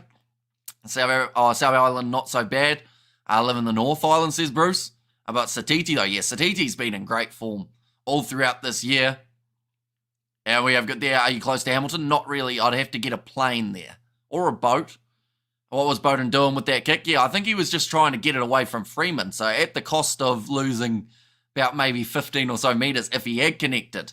Embarrassing performance from the All Blacks. You have to take into account they are playing one of the minnows of world sports. Stephen, you just love to complain, don't you? Bring on Tui Pilotu. Says Zion, sounds a bit dodgy when you say it like that. Come to the ship, you mean. That is true, yeah. It probably sounded a bit weird. Listening in boarding lounge in Singapore Airport, says Bulaleka. Well, hopefully your flight is on time. Whereabouts are you heading? Back to New Zealand? Or maybe somewhere else around? Do let me know. The All Blacks need to come back here, says NZ Guy. A Satiti World Breakthrough Player of the Year award, I reckon. He's got to be up there, although there are a couple other young guys that I feel like people would also put in the running. Someone like a Sasha Feinberg, Ngome Zulu might get a bit of a nod. Someone like a Chandler Cunning himself, as well, being a young, talented player. That's the thing, the Six Nations happened quite a while ago, so it's hard to remember who really stood up for their sides in that competition as well. And morning Kiwi Lad, says Spider Mick. Hamish, we respect your face. I guess that's better than disrespecting it, isn't it? People do that as well. 90 seconds left in the first half. Ben Spencer getting ready to feed the ball in. Would you say both teams will be disappointed in their performance so far? Neither seem to be really shining. I would say so. Like England, for the amount of penalties New Zealand have given away, they've done really well. And they've managed to get themselves the points when they've been on offer. But, like, it's just that last pass at the moment that hasn't quite gone the way that they'd like. Kiwi listening from France says, Troy, New Zealand, their discipline has been poor. Their handling hasn't been much better, but somehow they're still up by 2 points at the moment. And breakfast, lunch and dinner with coconuts, says Stay Hunky. And fun fact, I'm old enough to be the mother of most of the All Blacks playing. Well, there you go. Fun fact, every single one of these All Blacks, at some stage, I don't know where I was going with that. I was going to say they have a mother. But that's how you're born, isn't it? Right, Ben Spencer going in to the scrum. That's down on this near side for Tamaiti Williams. Now Ben breaking away with intensity. Ollie Lawrence kicks it out on the full. Did it at least hit someone? Yeah, it did. It hit an All Black. Getting up to 60k subs, same as awesome, says David the Mod. Disciplined man, says Mashihu there. You could be easily 40 then, says Zenda. There's not Eddie Jones times, different Brit side, and heading back to New Zealand later this year. Anywhere you suggest visiting? You go on South Island or North Island, first of all, because that makes a bit of a difference. Nice rolling maul there for the English. They've got themselves another penalty advantage. That is against Vai for going in the side. Henry Slade goes across to Smith, tries to dink. I don't know what the obsession is from both of these sides with these little chips in behind, but I don't think many have at all worked throughout this game. Heading back to New Zealand later this year. Anywhere, oh no, I read that one just then, didn't I? I like strawberry aloe vera. Not all islands have it, says Viviani. Heading to the South Island for most of the time. So you could look at the West Coast, depending on what time you're going, if you like a bit of scenery. Like, up Nelson ways, not too bad overall. Wanaka, Queenstown, those type of places, depending on the time of the year, can either be extremely busy and hard to get around, or they can be quite nice. Given my behaviour on my first visit to New Zealand, I could be their father, says Kerr. And All Blacks number 1 is wasted. They must replace him immediately. They're destroying him in the scrum. But the problem is, he's in there because the other number 1 who was going to be in the starting lineup broke team protocol. Oh, big shot coming in on Fiawai Bosso. Nice tackle made by Tamaiti Williams, though. England in position 25 metres out from the line. And the opportunity, if they get themselves a penalty, to get into the lead before halftime, or if they score a try, they'll get that little bit more. Now back into the drop kick. Marcus Smith, he's shanked too. His drop kicks have been absolutely awful. And that is going to be half-time now, ladies and gents. For 6 points have gone a shoo-in for England. Just realised I've been in the wrong chat room, wondering why the comments made no sense. Says Eric J. Are they controlling their incest urges? I have no idea what you are talking about, Coach. Tell them to stop kicking the ball away. And thanks for the recommendations, mate. Says chat, so no worries at all. Hopefully it is nice when you hear those. Stop kicking the ball away. And ice cream cures anything. What if you're lactose intolerant? I'm sure it would maybe cause something rather than cure it. But then to fix it, you just keep eating ice cream till it fixes it. That's not actually medical advice. I have to disclaim that, or else I get in trouble. I have no basis for this, but I cannot stand Marcus Smith. He has a face I would never be tired of slapping. There you go. England are wasting so much time. Play some rugby, you unfit, says Chris. And might be going for world spot for England to drop out for the few years. Are you still bring out the guitar these days? Not really. It's still in the storage unit. I probably have to do something about that. But this first half has come to a close, ladies and gents. And it wasn't the best half of rugby we've ever seen. In terms of these two sides, like the haka probably was better than the first half. We'll be honest. Like there was intensity. There was a bit of oomph. There was a bit of feeling. And then we've seen both sides kick the ball away as much as physically possible, drop the ball often, and New Zealand have been a penalty magnet throughout the first 40. Can we outlaw all penalties, says Tony there, and Kiwi in Germany here. First time listener enjoying the commentary, mate, says Tim. Thank you very much for being here. It's even more irritating that I rate him as a player. That comment is never to be repeated. Whoops. And New Zealand officials in the first half, and great commentary as usual. Hamish, thank you very much, David the Mod. Greatly appreciated for your generosity. I saw YouTube added a new thing, which is like you can do donation goals and whatnot. And like it's like you have goals for certain times. I didn't want to try it because I was too scared that I'd end up getting it wrong. But maybe we should do something like that for like the half-time break. We go around, you know, like they do at church, how they go around with the hat. We kind of go around for the donations at half-time. Did you change your pants? Sounds like I did something to my old ones, but I have got pants on, and I have changed them since the last stream. Package opening time, says Kerr. Should I do it now? Or should I do Fiji versus... I might do it Fiji-Scotland, just because I want to be able to really get into the backstory of it as well. And I'm going to keep you waiting, you know, just because it's what you're supposed to do, and that you're supposed to stall donations for being able to use it, says Kerr. So being able to use it, I'm confused at what it could be. I assume it's PG, or at least relatively close to PG, Kerr, is it? And what do you think New Zealand should do to improve? catch the ball, I think would be a good start. Stop giving away penalties. There's another one. And they're from New Zealand. My cows and I are loving it, says Molly. I was going to moo, but I felt like maybe that wasn't going to be the right time and place to do so. I've followed you for a long time. Says Robin, impressed with the half beard. Good stuff. Thanks. I don't know whether that's like a pure, like, it sounds like a compliment, but at the same time, it's like you can only grow half a beard, which hopefully one day will change. It's an item of clothing, technically. Okay, ticket prices are disgraceful. Greed from RFU. That's why I shouldn't put Kane there. They need to take him off. But what we're going to do is we're going to go into the live streaming software. We're going to add a goal for some reason. I just want to see if it works. Set a timer, 15 minutes. The halftime break. What should the celebrate? It says to celebrate. How do we celebrate? I didn't think of that. It has like a section saying share how you'll celebrate. But I don't know how to celebrate. Tamaiti needs to be subbed, I reckon. Says Ben Clark. And Razor out, please. I don't know. Level hands in control. Celebrate Dave leaving the chat. Half-beard Hamish. That is not a nickname we are going with. In the name of the rugby gods. What is this useless Geordie doing? Walking around on the field, and Kane's a good player.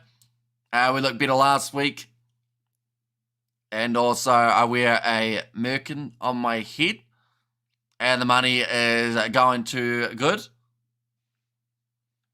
I don't know.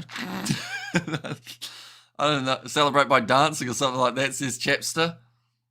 That's the thing. We don't really do a lot, you know. I will celebrate. I don't know. That's the hardest question I've had. I can't see the All Blacks.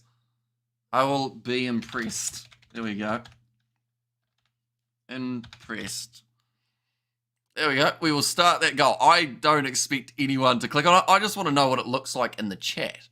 Seeing as I haven't done one of those and YouTube said, oh, it's a new update. See what you can do. 40 degrees today, no wind. Where's that?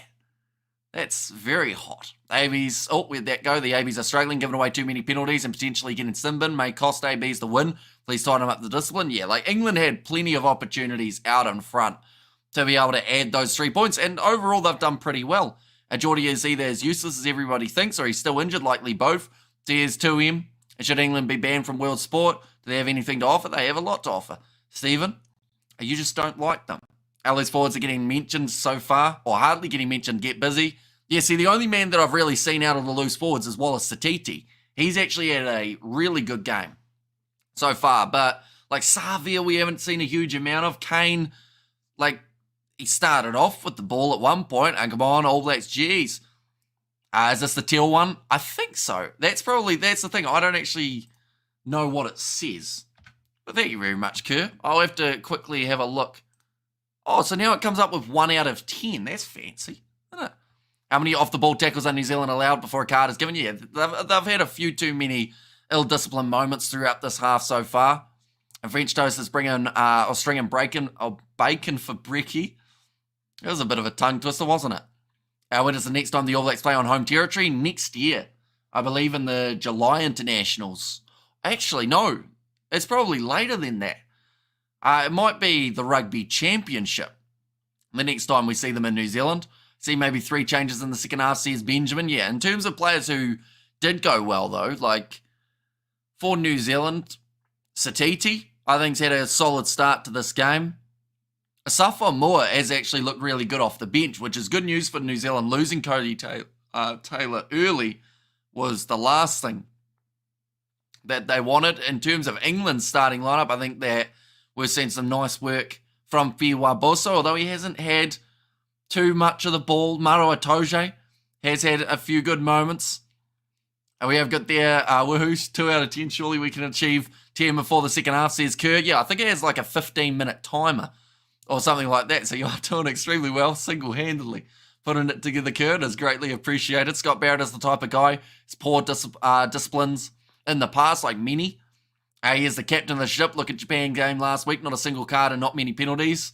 And yeah, I do think Tui Pelotu will make his way onto the field quite soon.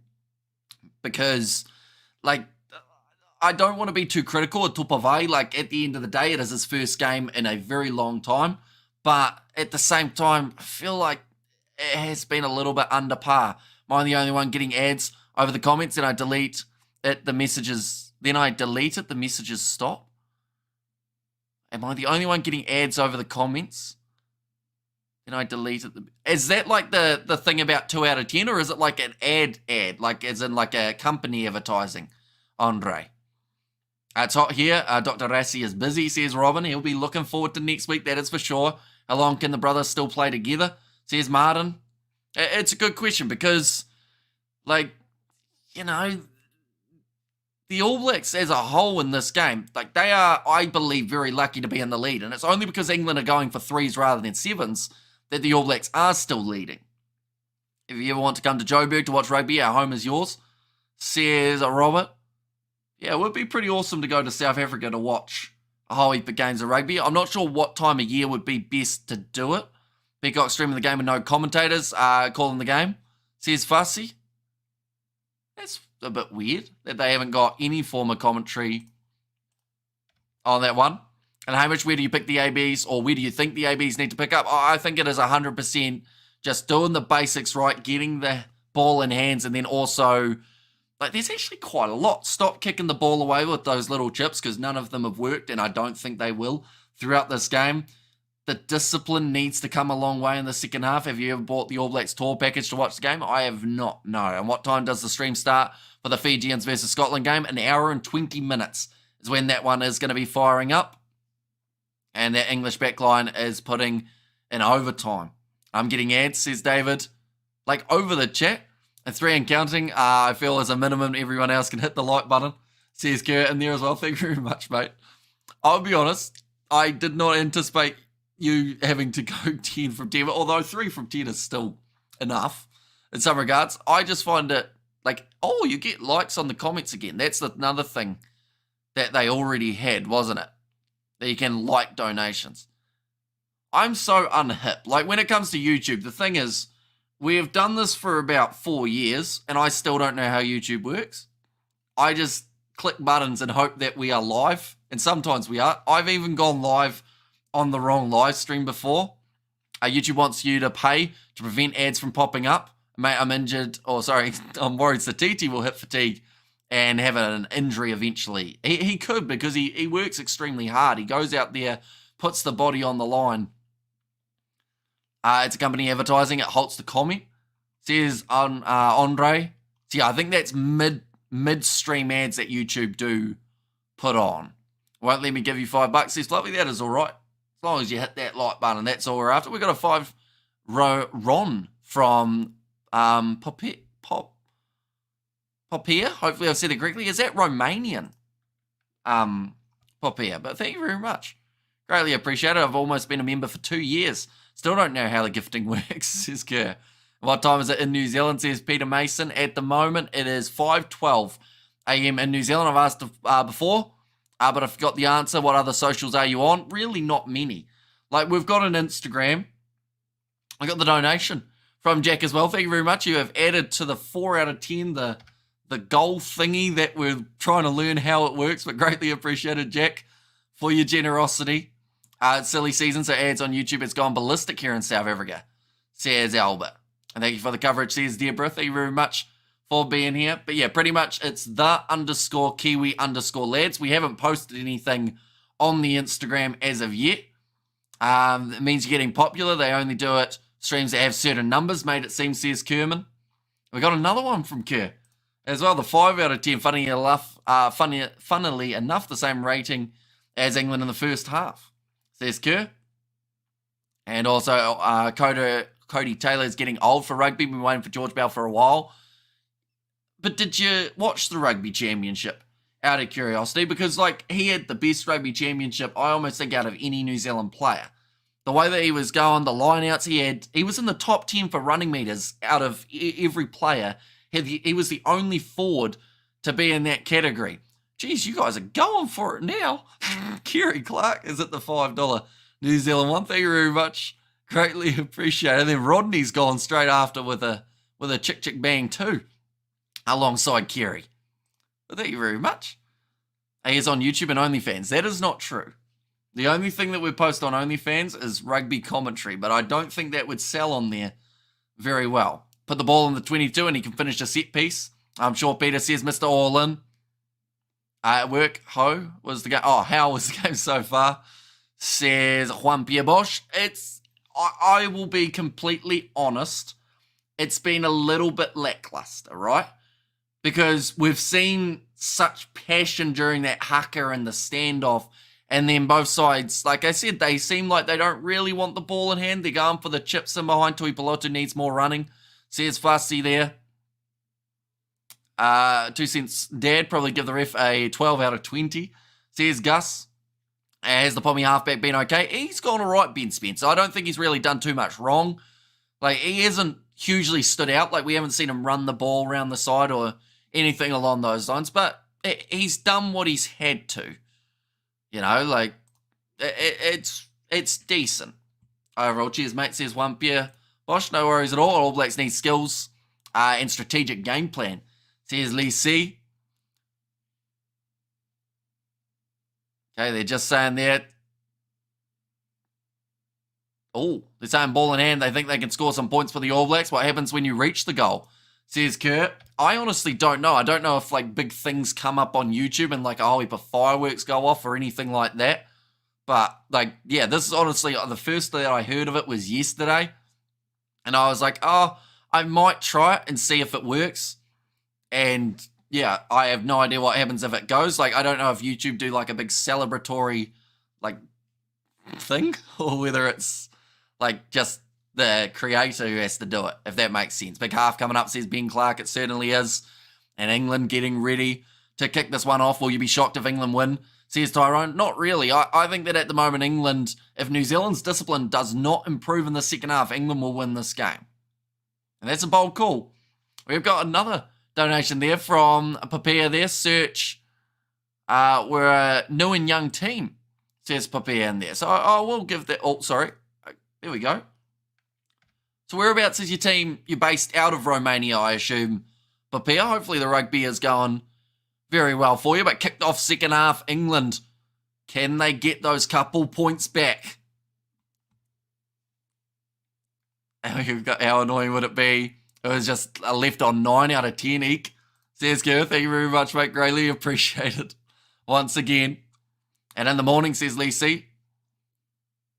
Now Cortez Ratama, 25 metres out from the line, kicked high. And now nicely taken by George Furbank. I don't think any other changes have been made for New Zealand other than a Safa Moore. Ben Earl running it hard. Straight at Wallace Satiti again. Congratulations on the great channel, Hamish. See you later. Says cool story, bro. See you later, mate. And Kiwi lad in a tie. It's been a while. Says Bathundwa. In there as well. And yeah, the tie's going to be coming out a lot over the next couple of weeks. Knocked on by Bowden Barrett. Then Martin knocks it on as well. 2 knock-ons in a row. It's going to be interesting. These two sides, like, were close enough that one era could be the difference. And there's been a lot of eras already in this game. I think England might edge this game, says Ars Robinson. Yeah, they're right in it. At the moment, QU Legend says reflecting trees. But yeah, I do thank you all very much for your generosity there. I just want to reiterate who donated. It was Kurt, it was Papaya. We also did see earlier on from Rodney, from Kerry, from Jack as well. So I do thank you all very much. Oh, looks like Tupavai, he will make his way from the field now. Oh, and Kerr the man says Jimbo in there, firing one as well. So in there's a slight limp for Tupavai. So you're in that scenario that if there was some sort of injury, I mean, it would explain a little bit in terms of the way that he's played, but also at the same time, his hands have been what have let him down. And New Zealand is far ahead of England. They need to show it. Says Darren, and yes, I did. How long did he play Super Rugby Pacific? He mentally was ready for the Rugby Championship 2024. Says Lee C. Now Ratama. Ready to put this ball in. And scrum reset. We'll go like this. We'll go like that as well. Did it do anything with it hitting 10 from 10?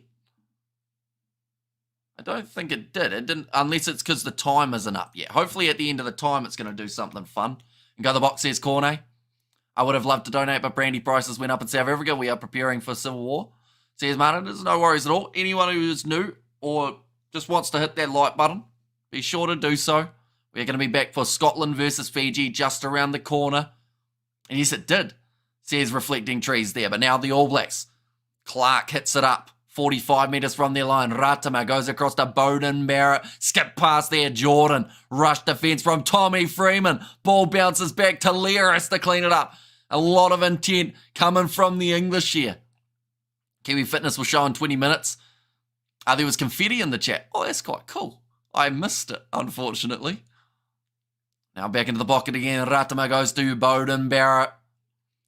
And that one's gone into touch. I do a good job, lad. Come on, the All Blacks, says Kevin. New Zealand 14, 12, 10.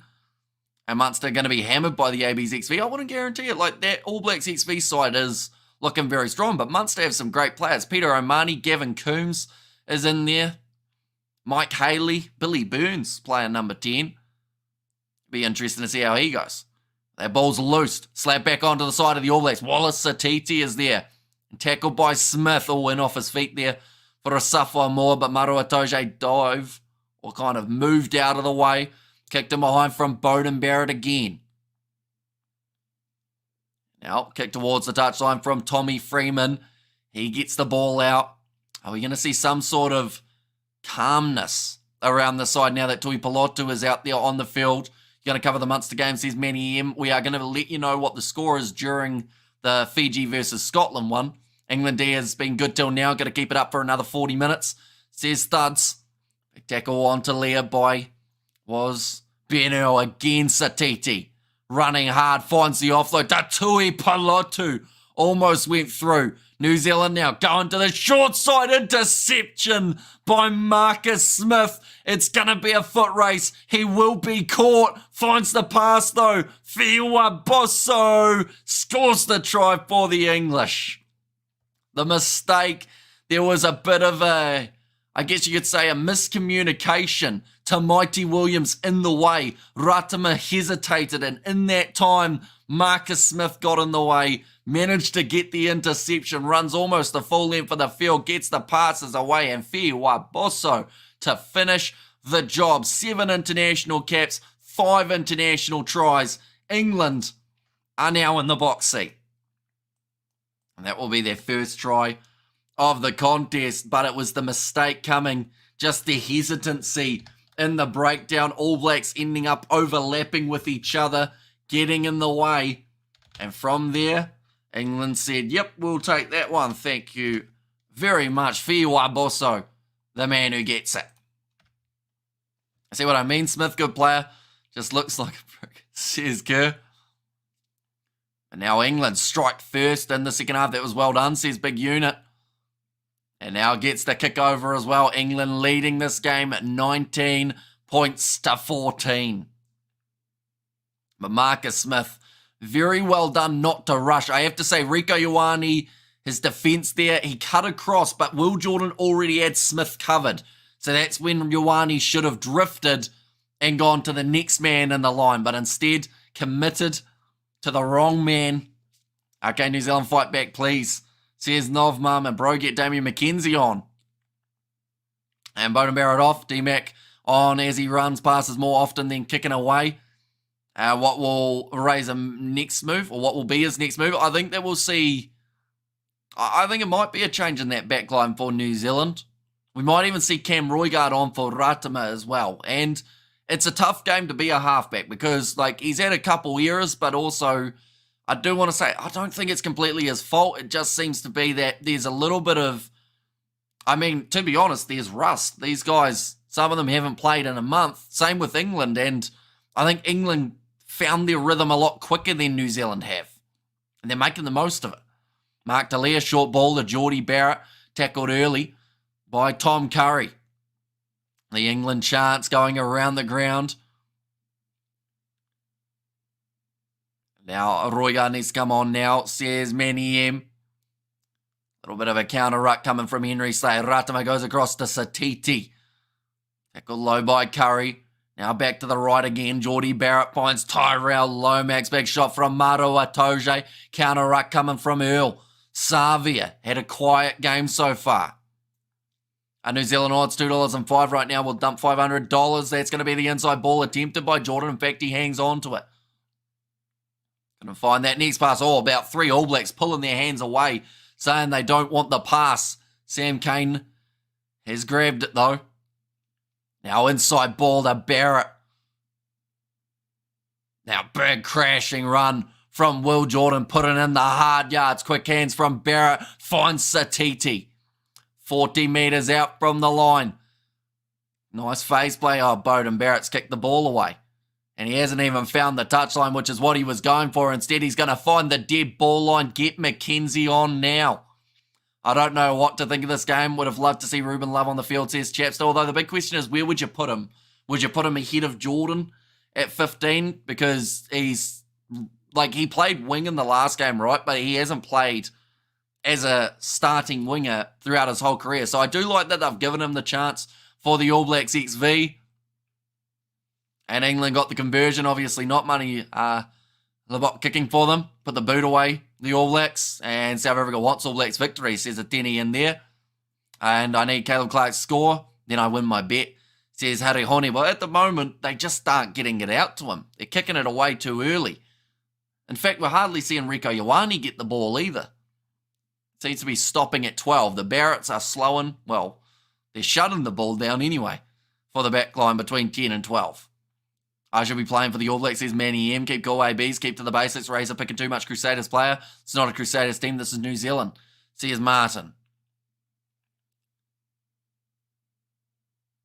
He's got 4 players in there from the Crusaders, I think. It's not a huge amount. And now, ball's going to be available at the back for Spencer. England will win this. Oh, cross kick attempted from Slade. Has found the hands of Tommy Freeman. Tackled low by Will Jordan. This will be a good change, D-Mac, for Bowden Barrett. Start running the ball. Oh, big shot from Tui Pelotu on Ben Earl. Barrett hasn't had much gameplay. He's the 10. Says Naz Williams now. Henry Slade passes on the outside. Fiwa Bosso trying to go up the middle. Looking for the turnover, and they get it, New Zealand. That's actually their first penalty in the breakdown from not releasing, and only their second penalty of the contest. And pointless kicking, says Scrotimus. And look, man, we all know the ABs come back and win in the end. Make your bets now, people. Hamish, love that you're trying to hide laugh at 4 Crusaders. Very diplomatic. And neutral commentary, says Kerr. Razor is biased, all selecting Crusaders players. Like for this game, or for just in general, I would agree. There were a few guys in the, look at David Havili being in the squad. Oh, loose ball, knocked on by Lomax, knocked on by George, in fact, knocked backwards by George, so it is going to be play on now. Marcus Smith, wrestled down by Patrick Tuipulotu. Bowden can't pass to his brother. No, he has to do senseless kicking. And feed Caleb Clark on the inside, Will Jordan off him. This game has been lost by New Zealand, not won by England. New Zealand is going to have to change it up, says Andre. And the thing is, New Zealand's 2 tries that they've scored so far have come from running the ball. But they haven't scored any off kicks. Get Geordie off now, please. Says 2-metre systems. And Bowden can't pass to his brother. And Andre, England winning again. Says ANFG. The last 10 games these 2 sides have played, England have just won the 1, which was quite surprising. That was, of course, the 2019 Rugby World Cup. Weird body language from the ABs, not much chat or encouragement. It's like the 1990s and not in a good way. Says Thuds. Looks like England aren't too far away from making a few changes there. Dan Cole off the bench. If Ruben Love was on, I'd say should either be wing or centre, just my opinion though. Says Chapster. And Sam Cane has looked lost. You twat, says Phil. While having the picture of the granddad from Up. Nice, Phil. But now that one's going in. Going off to the right-hand side. Still got the ball 30 metres out from the line. George Martin with the pick and go. Satiti strips him. Not literally, he strips the ball. Now Caleb Clark, first chance to really run it throughout this game, and he makes 15 metres. Counter-up coming from England. They've been told no. It's going to be play on by the looks of it. Cortez Aratama wrestled down by Lawrence. Bowden can't pass to his brother Classic. Says Naz Williams. Now Tui Polotu. Few extra metres.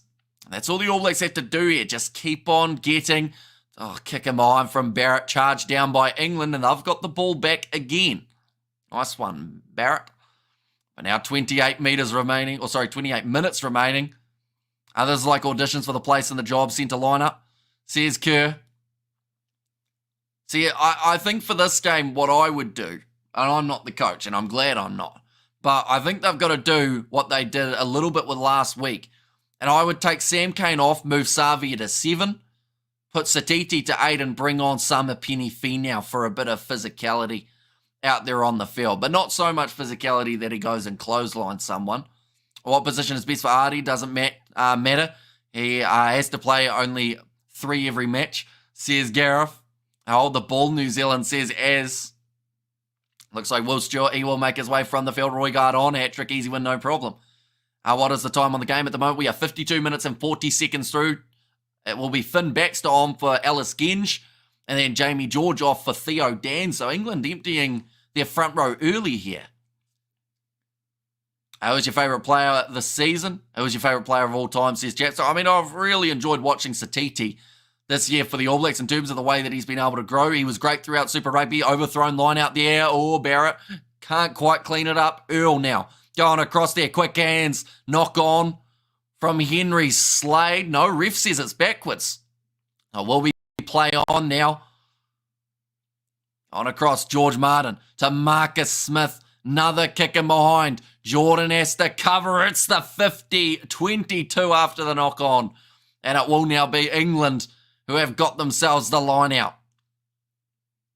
But another mistake from the All Blacks coming at line out time. That's how you kick Bowden Barrett, says Rodney. And 10 is not soccer. They haven't played for a while and you're kicking it back to them. What happened with Cody? I maybe missed it. So he got a head knock early on in the game, which then brought him off the field. So Asafo Moore is going to have to play 76 minutes. And nice kick, clever kick. Says Fluffy now thrown in. Tui Polotu slaps it onto the side of the All Blacks, but it then does bounce awkwardly and goes into touch. But Theo Dan, that is a bit of pressure for the youngster first of all. Bowden hasn't learned his lessons yet, kicking too much, says Martin. Coach, do something, says Reflecting Trees. I meant the assessment. Oh, yeah, no, I don't think he passed it, to be honest. Can someone please tell me why Dupasi Karefi isn't in the All Blacks? I think it's his penalties that he concedes per game. Like, yes, he'll occasionally get you the turnovers, and it can be extremely crucial, but I think he averages about 2 penalties against him per game throughout the NPC, so it's just those extra infringements. But then saying that, that's no different to Sam Cane, who's in the lineup at the moment. You can see how much this piss is in a rolling boil for this All Blacks performance. Says Grant, that one, the rolling maul, it stayed in there, so it will now be the scrum for New Zealand. I got to completely agree. Satiti has been an amazing player this year. Chop his foot off. Whose foot are you chopping off? Bowden's, I assume. And come on, bring on McKenzie, please. And I wondered if there was anything said. That's all. Maybe back next week. Maybe not. Says Kerr. And seriously, take off Sam Cane. Stop playing him for 80 minutes every game. Says Martin. Does anyone get the sense the momentum is shifting towards the English? I hope I'm wrong. No, you're 100% correct. England have taken the second half on and they have looked a lot better. Should have started with Roygaard. Ratama choked, says Porto. He's been under a lot of pressure throughout this game, and that is what England bring you, that physicality and the breakdown, the counter rucks. Listening in from Vancouver Island in Canada. Up the ABs. Keep the good commentary, mate. Says Jeremy. Thank you very much for being here. Now running it forward, Geordie Barrett. It's as if he doesn't know Rico Ioane is on his outside, because I don't think I've seen him pass it to him once today. Bowden Barrett goes across to Will Jordan. New Zealand going to try and run this one out from inside of their 22. That's a forward pass. And now, once again, England will have themselves another scrum. He didn't say the English, says Rudy. What the hell are they doing, says Rodney. Yeah, deciding not to kick it that time for Beauden Barrett. A great defence from Tom Curry, scattering across to make that important shot, get that tackle in, and then just a bad offload. Like they've just said, it's like desperation from New Zealand. If New Zealand lose this, they'll go 3-1 this autumn series, says Cole. I need Roigard on now, not with 2 minutes to go. And AB should have shut them down or shut them out in the first half, but England were that bad smell. They wouldn't go away, and now they have a chance, says Kerr. And Kiwi's falling apart, says Tyrone. Yep. They're in that scenario as well. Any more penalties against them, and they could find themselves possibly going to the bin, which is, of course, the last thing that they want. In this scenario, that's going to be a free kick to England. Can they take a tap and go for a drop kick here? Theoretically? I feel like they could. Because New Zealand have to be back 10. So can he... Okay, he's just going to kick it high by the looks of it. See, I'll just take a quick tap and then drop kick it. I don't think you're allowed to, though. Now that's going to be an interesting one. It goes up. No one takes it cleanly. And it's claimed by Tommy Freeman, who almost, he's over the line, but it's held up. And it will be the goal line dropout.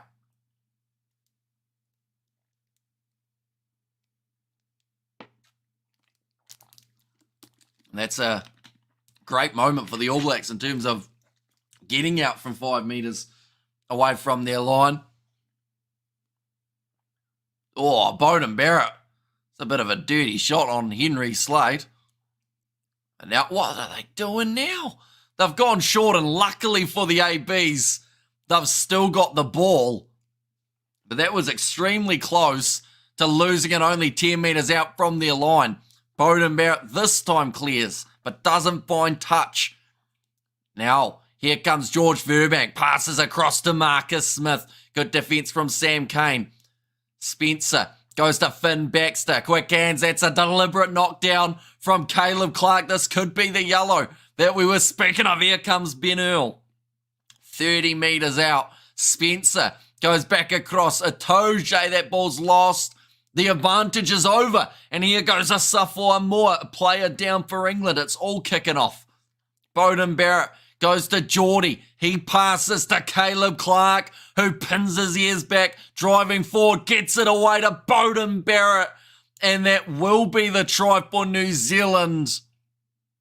They're going to go back, though, by the sounds of that whistle, to check if Caleb Clark's was a deliberate knockdown, although Angus Gardner said advantage over, but we are still within the couple phases, so they will check this, and I do think this will probably be ruled out. On-field decision is try from Angus Gardner. They're checking for the deliberate knock-on, which it will end up being, because if his arm is at all extended in the tackle attempt, it will be called as a deliberate knock-on. We're going to see it now. I know Dan Game's still on, says Mr. Orlin.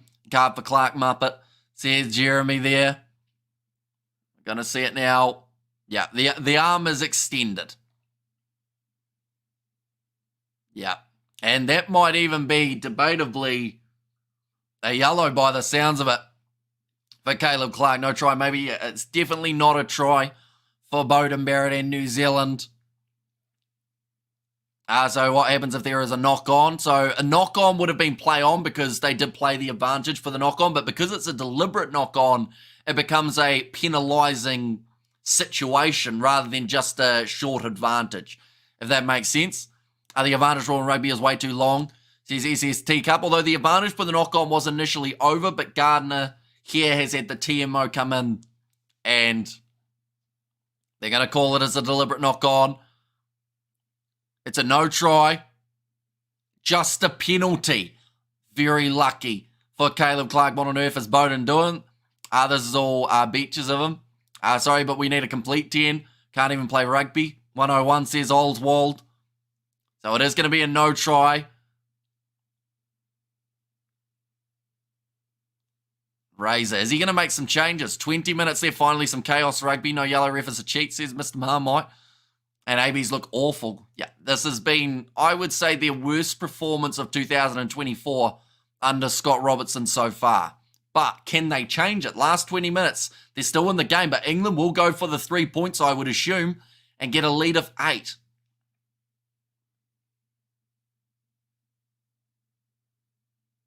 Okay, they're going to go for the post. I think England were just having a discussion to see whether or not that would be considered as a yellow for the overlap that they had on the outside. And 30 points to 19 says Terry G. And forgot we stopped playing after 60. Raise our 9 looks good. Says Mr. Allin. Looks like more changes are going to be made by England. I think the only change New Zealand have made is Patrick Tuipulotu at this point. And then also a Safua Moore for the early injury of Cody Taylor. But I don't know. Is the tactic to try and play these guys into form and kind of say you started the game, now you've got to finish it? Because if it is, it's not working. Something needs to change in that back line. And Razor, you have 20 minutes and you still refuse to change Sam Cane. Says Martin. And Razor still not trust his bench. Says Grant there. Now Marcus Smith to line up this kick. This to give England the 8-point lead. But their home field advantage, the crowd behind them, could be enough. Ref should be punished. Every other ref I would have given a yellow. Says Peter Mason, Razor, this job is too big for you, I believe, and change the advantage rule, way too long, boring. Says Spider Mech. Or the advantage, in a way, wasn't that long, if that makes sense, because they originally played a knock-on advantage, and then they checked it. So, really, the advantage was over in certain regards because they weren't actually looking at it as a penalty for the first infringement. And because there only was one phase after that, that means that they are still allowed to go back and look at it. Right. Tom Curry on. Oh, sorry, Scott Curry on, I should say. Cortez Ratama is off. Roygaard is on. And maybe McKenzie. Yes, Damian McKenzie is also now on. That is for Mark Talia. So we will see a bit of a reshuffle, I would say, in this All Blacks backline. And what would Foster do? Says Bidu Jury. That's a great question. Or Jerry, I should say. I'm not actually sure. I feel like this, yeah, it's a tricky one. Because there are certain players that aren't working out there on the field. Here comes McKenzie. 15 metres from his first run. Now Roygaard going across to the left-hand side. And these are the type of games that can really help you book yourself a starting spot in the future. McKenzie with a quick hands to Barrett on the outside to Mighty Williams. Wallace Satiti running forward. Offload to Williams. Puts in the shove on a Toje. Now, I believe it was actually Jordan playing halfback. Savia almost stripped by Ollie Lawrence. Oh, Earl went off his feet. That's a penalty advantage, or at least it should have been, for playing the ball. I think commentator there, Grant Nisbet, just said he's not sure why a penalty advantage wasn't given. Drop there to Ipalotu. They're still 45 metres out from the line. Roygaard goes back across to Jordan. Savia tackled again by Earl. Oh, what are you doing with Rico? Well, Rico's hardly had the ball because Geordie Barrett doesn't want to pass.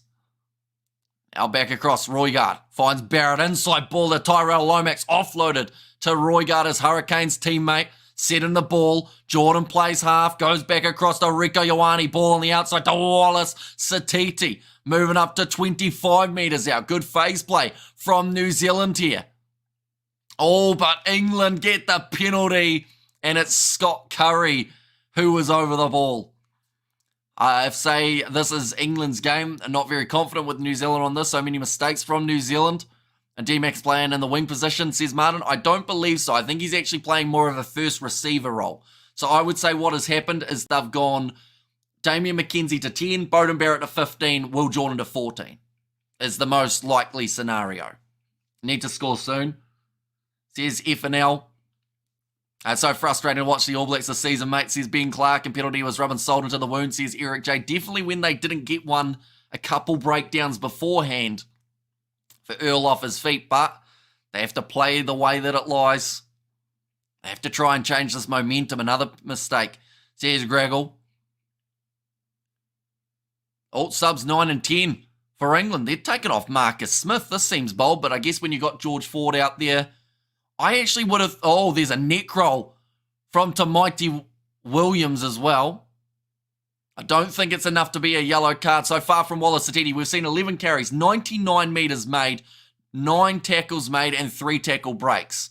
If everyone was playing like him, it would be a different game. That was not straight from the English. George Ford kicks this one up high. And nicely taken by Fiuaboso. 30 metres there now in the breakdown. Sam Cane gets a penalty back and gets spiked on his head for his troubles. But he's got the penalty for New Zealand. Who is Scott Curry, Tom Curry's brother. This has been the worst season for a long time. I can't believe how clueless Razor seems. That kick has gone into touch, and it's a very nice one. This is like when you were a kid and Dad said, you've not let me down, you've let yourself down, says Kerr. And time left, 17 minutes remaining in this match. Ofatoinga Fasi onto the field. Pasilio Tossi, chance here at 18. All Blacks, I believe the only change that they haven't made is Anton Leonard-Brown and Samapeni Finau. The two at the moment, field position at the moment, they are 35 metres out from the English line. Thrown to the back. Beauden Barrett with the step. Now Roigard across to Tui Palotu. In this game, it might have to be the bench that make the difference. And of course, the All Blacks throughout this year have not found success in those last 20 minutes. And now they have to. Scott Barrett, tackled by Dan Cole, the experienced veteran for England. The defence has been solid all throughout the day. Geordie Barrett shut down by the rush defence of Maro Itoje. Roigard. Wallace Satiti calls for it. He now gets his 100th metre with ball in hand. Savia step in there. Maro Itoje drags him down. Same with Curry. Safwa Moore gets the pick and go. Flick pass. Roigard's knocked it on this time. Just couldn't quite hang on to it. Not many teams lose to England, says David and Hot Curry. Tom, we call here in England. And just to hold on to the ball, says Ben. This guy looks incredibly British, but sounds Kiwi, or it sounds funny, says B10. Okay, thanks, I think, maybe. But 10 penalties so far against New Zealand, 2 against England. This has been, I believe, one of the lowest number of penalties a side has conceded in a very long time for international rugby. But Geordie Barrett now making his way from the field. That is for Anton Leonard-Brown. And another mistake, says Greg. Oh, there's been so many throughout this game. You'd struggle to count them on 2 hands. You need to find about 3 or 4 friends to keep on counting with you. And All Blacks look jaded. What does that mean? I don't know the cool terminology of the youngsters. Finally, they took off Geordie Barrett. No need for selfish attitude on the field, says Martin. And the All Blacks need to pull this together. Springboks supporter here. And always back the All Blacks except against South Africa, says the breakdown. Get rid of the Barrett, says Kieran O'Connor. So Geordie's been taken off. The other 2 Barretts are still out there, though. All Blacks washed. And I'm kind of glad I'm only listening to this and not watching it, says Miranda. Yeah, it's a frustrating watch, I will say, for New Zealand supporters, I'm sure. That one's going to be kicked towards the touchline from England, just clearing their lines nicely from inside of the 22. And Townsend left out a player from the URC champions side. The excellent form for someone who isn't regularly on the bench, let alone starting for the club. Twat, says Kerr. Yeah, I saw your message about Johnny Matthews not getting to be in the Scottish side. Alex Dombrandt now making his way on. That is for Chandler Cunning himself. Good game from that man. Can't wait for the excuses from Robertson. It'll be interesting to see how he handles a loss yet, if that is the case. Of course, there's still time, 15 minutes remaining. Don't think the All Blacks have given up yet, but just the way that the trend is going at the moment, they haven't really been able to change the momentum. But Beauden Barrett goes across to Clark, and it's been some brilliant tackling and defensive work from the English. Here comes Satiti again, running straight at George Ford. Roigard goes to Tuipulotu, almost a loose carry, but he hangs on to it. Roigard will go back across to Savia, looping around play. Leonard-Brown and McKenzie trying to go through that same gap. Tuonga Fussy, they've got numbers to the left here, but they've messed it up by running it. Itoje gets the turnover, and England are back in possession. And it's a penalty for offside against New Zealand as well. It's pissing me off. I got the All Blacks to win, says Harry Hone. And I don't know, Dom Rants on, says John. Yeah, so it goes a little bit from bad to worse for New Zealand. Just choosing the wrong time to run that ball. I like that no-arms tackle. Oh, hang on. They've turned it around. They've said that it's a no-arms tackle penalty to New Zealand. Do they take 3 to get within 7, or do you go for the corner to try and get within 3? That's the question. Yeah, no tackle attempt, really, from Ben Earl, just dropping down. Oh, he looked at the knee as well. That's quite cynical, to be fair. Like, he didn't get him cleanly, but, yeah, he looked at his knee and went, I'm going to break that. Go down. But 14 minutes left. Bro, they had 3 people outside of them, says Harry Hone. Right, sounds like they're going to go for the 3, and it's Damian McKenzie who has to step up. Why isn't Barrett?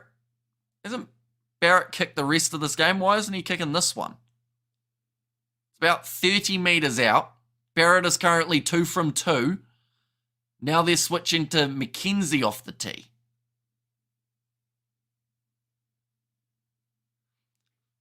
Very confusing, isn't it? 40 metres out. So Damian McKenzie goes sideline, says Harry Hone.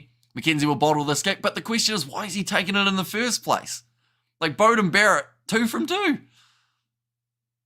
Kick's gone over, though, from Damian McKenzie, so that will make the score now 17 points to 22. He had to get it over, or else there was going to be a lot of criticism going McKenzie's way, but now they are within 7. What's Barrett doing? Geordie Barrett's about to make his way back on. For Rieko Ioane's finger? No. Beauden Barrett's off. Okay, that makes more sense. Beauden didn't take the kick because he took a bit of a knock. So Mark Talia back out there on the field. This might not be a bad thing for New Zealand. I know that sounds bad. Hopefully Beauden Barrett is all right. But this might actually confirm a couple things in terms of the backline. Everyone will be playing their desired positions anyway. I assume that will bring Jordan back to 15, Talia out to the right. But now, the All Blacks in possession, 20 metres or so out from their line. I called a draw, says Martin Meyer. See, my original score prediction was 25-18, but that was in favour of New Zealand. So we might be slightly wrong there in terms of the fact that it could actually be the other way around. Yeah, McKenzie, he returned. Well, he's back out there on the field now.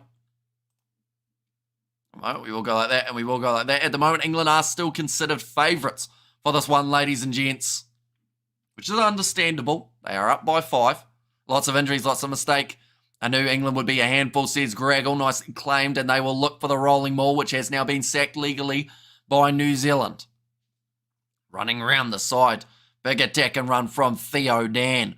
Roygaard to score the winning try, says Kerr. All Blacks to pull through in the dying moment, says Chris.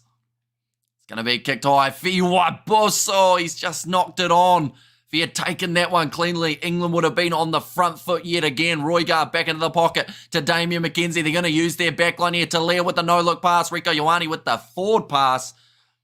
The advantage was not over, though, so they will go back for the original scrum. I'm from South Africa. Love your commentary. 2 late scores by the ABs to clinch the game, says Herman.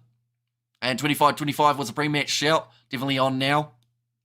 And Eddie Jones is smirking, says Mr. Marmite. And Al on left, says Chapster. Still another 11 minutes remaining in this contest.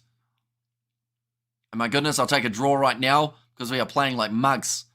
And draw odds currently at 50-1. Is that right? So they're relying on New Zealand to get a kick if they were to score then. In that case. Or they're expecting some more points for the English, perhaps, near the end of this contest. I don't think New Zealand have gone to Sama Penny Finau as of yet. I would put Satiti in the centres, says Abe. We have got their Kiwi stop chirping now, says Activity Holidays Greece.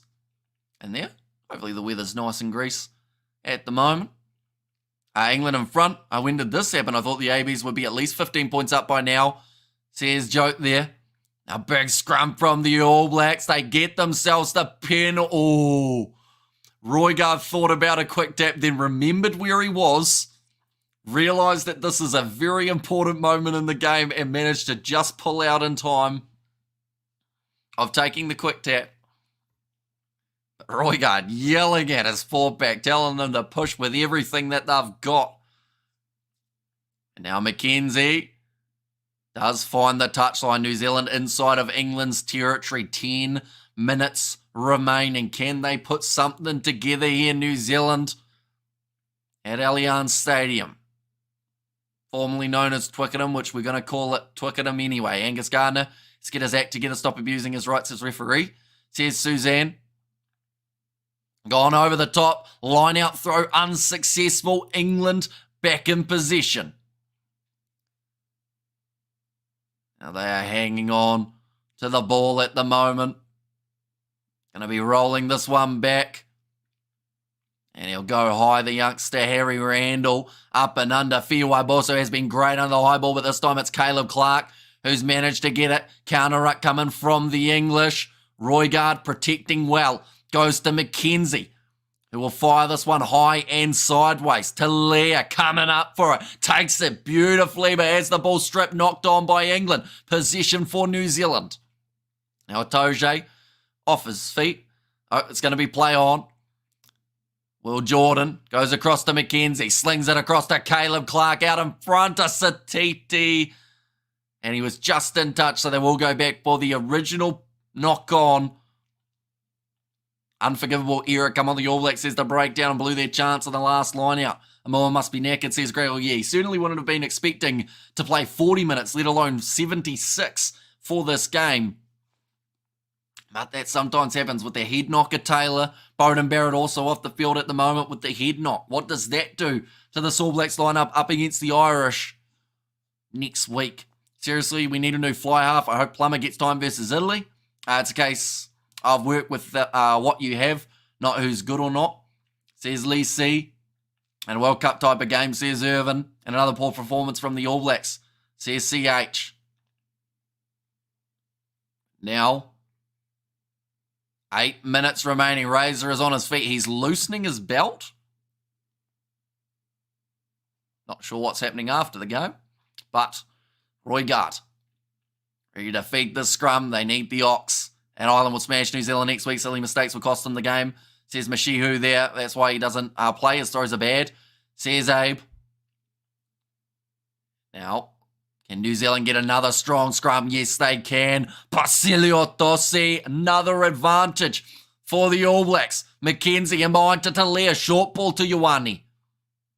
Now Roygaard finds Talia right next to him. That is something that we saw quite a bit up against the Japanese, how both of them ended up in the same spot. There's going to be a penalty advantage that they will now go back for. How's Don Brandt playing? He's only made maybe 1 or 2 tackles I've seen. And I don't think he's had a run of the ball. A good belting, says Mr. Marmite. Put R100 bet on a draw. He's currently a ill shade of grey, says Kerr. Kick towards the touchline. This one will be out just outside of the 22. But only 7.5 minutes remaining. 25 metres out from the line. I am just about to sneeze, so I will quickly mute one moment.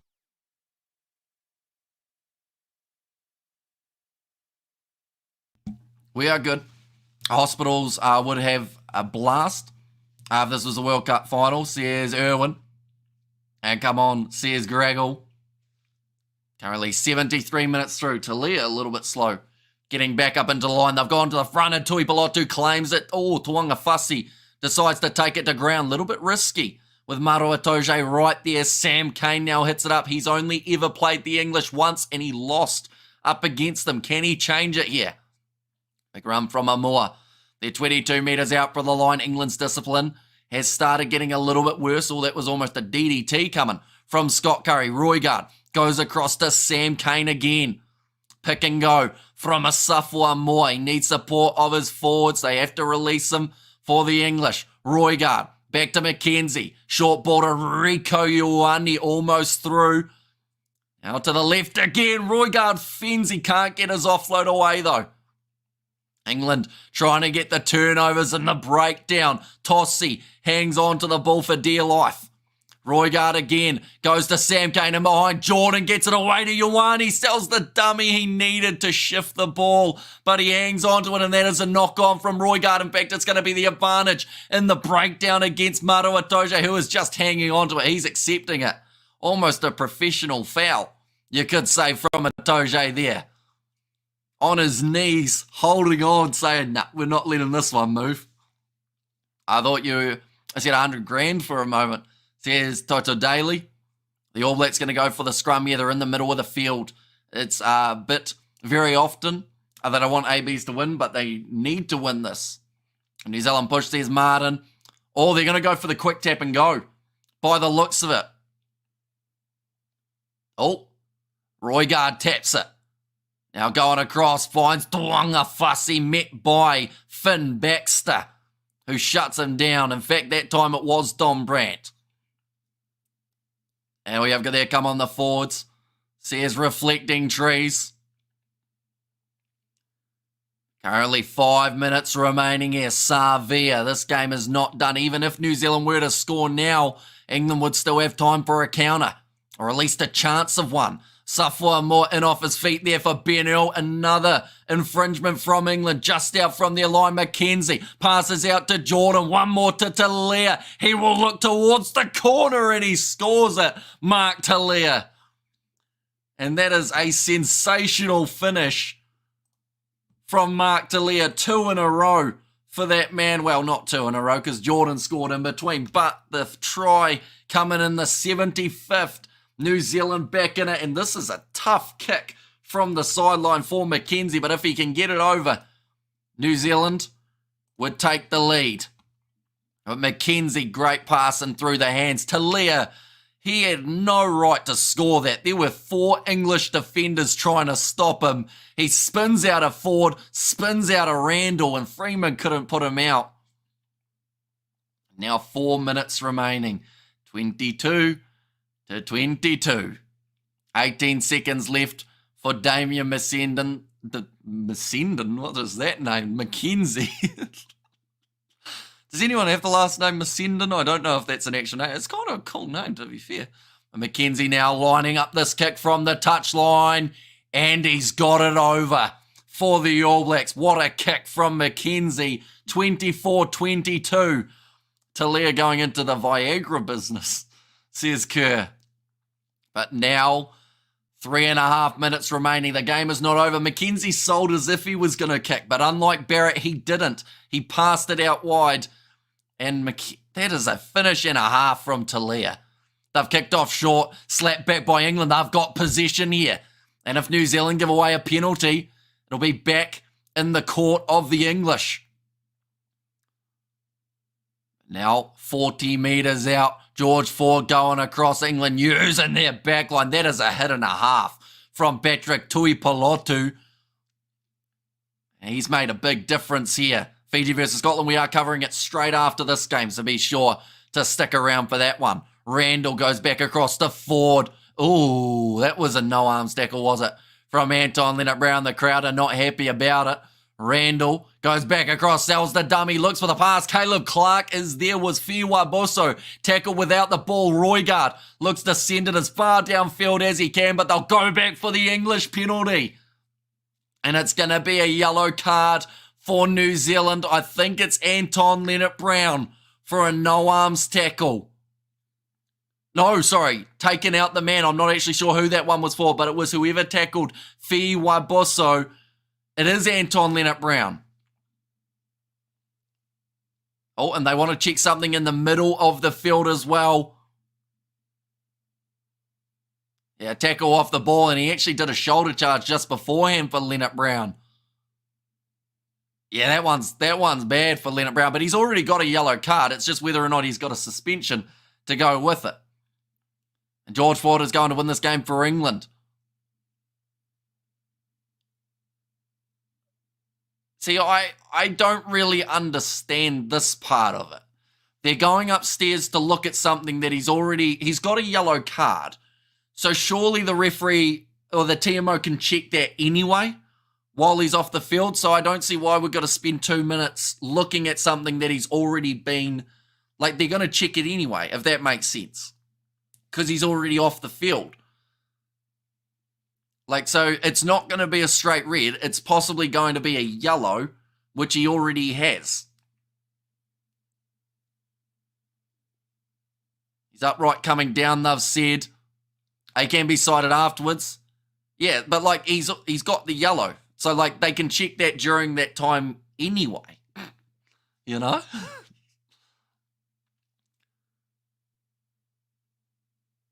So they're going to change the yellow card to a yellow card by the sounds of it.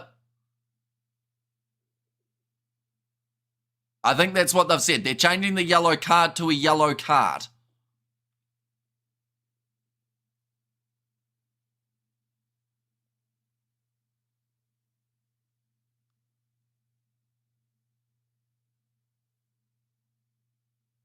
Oh, okay. I thought for a second that he was going to go, he's already got a yellow card in that same play.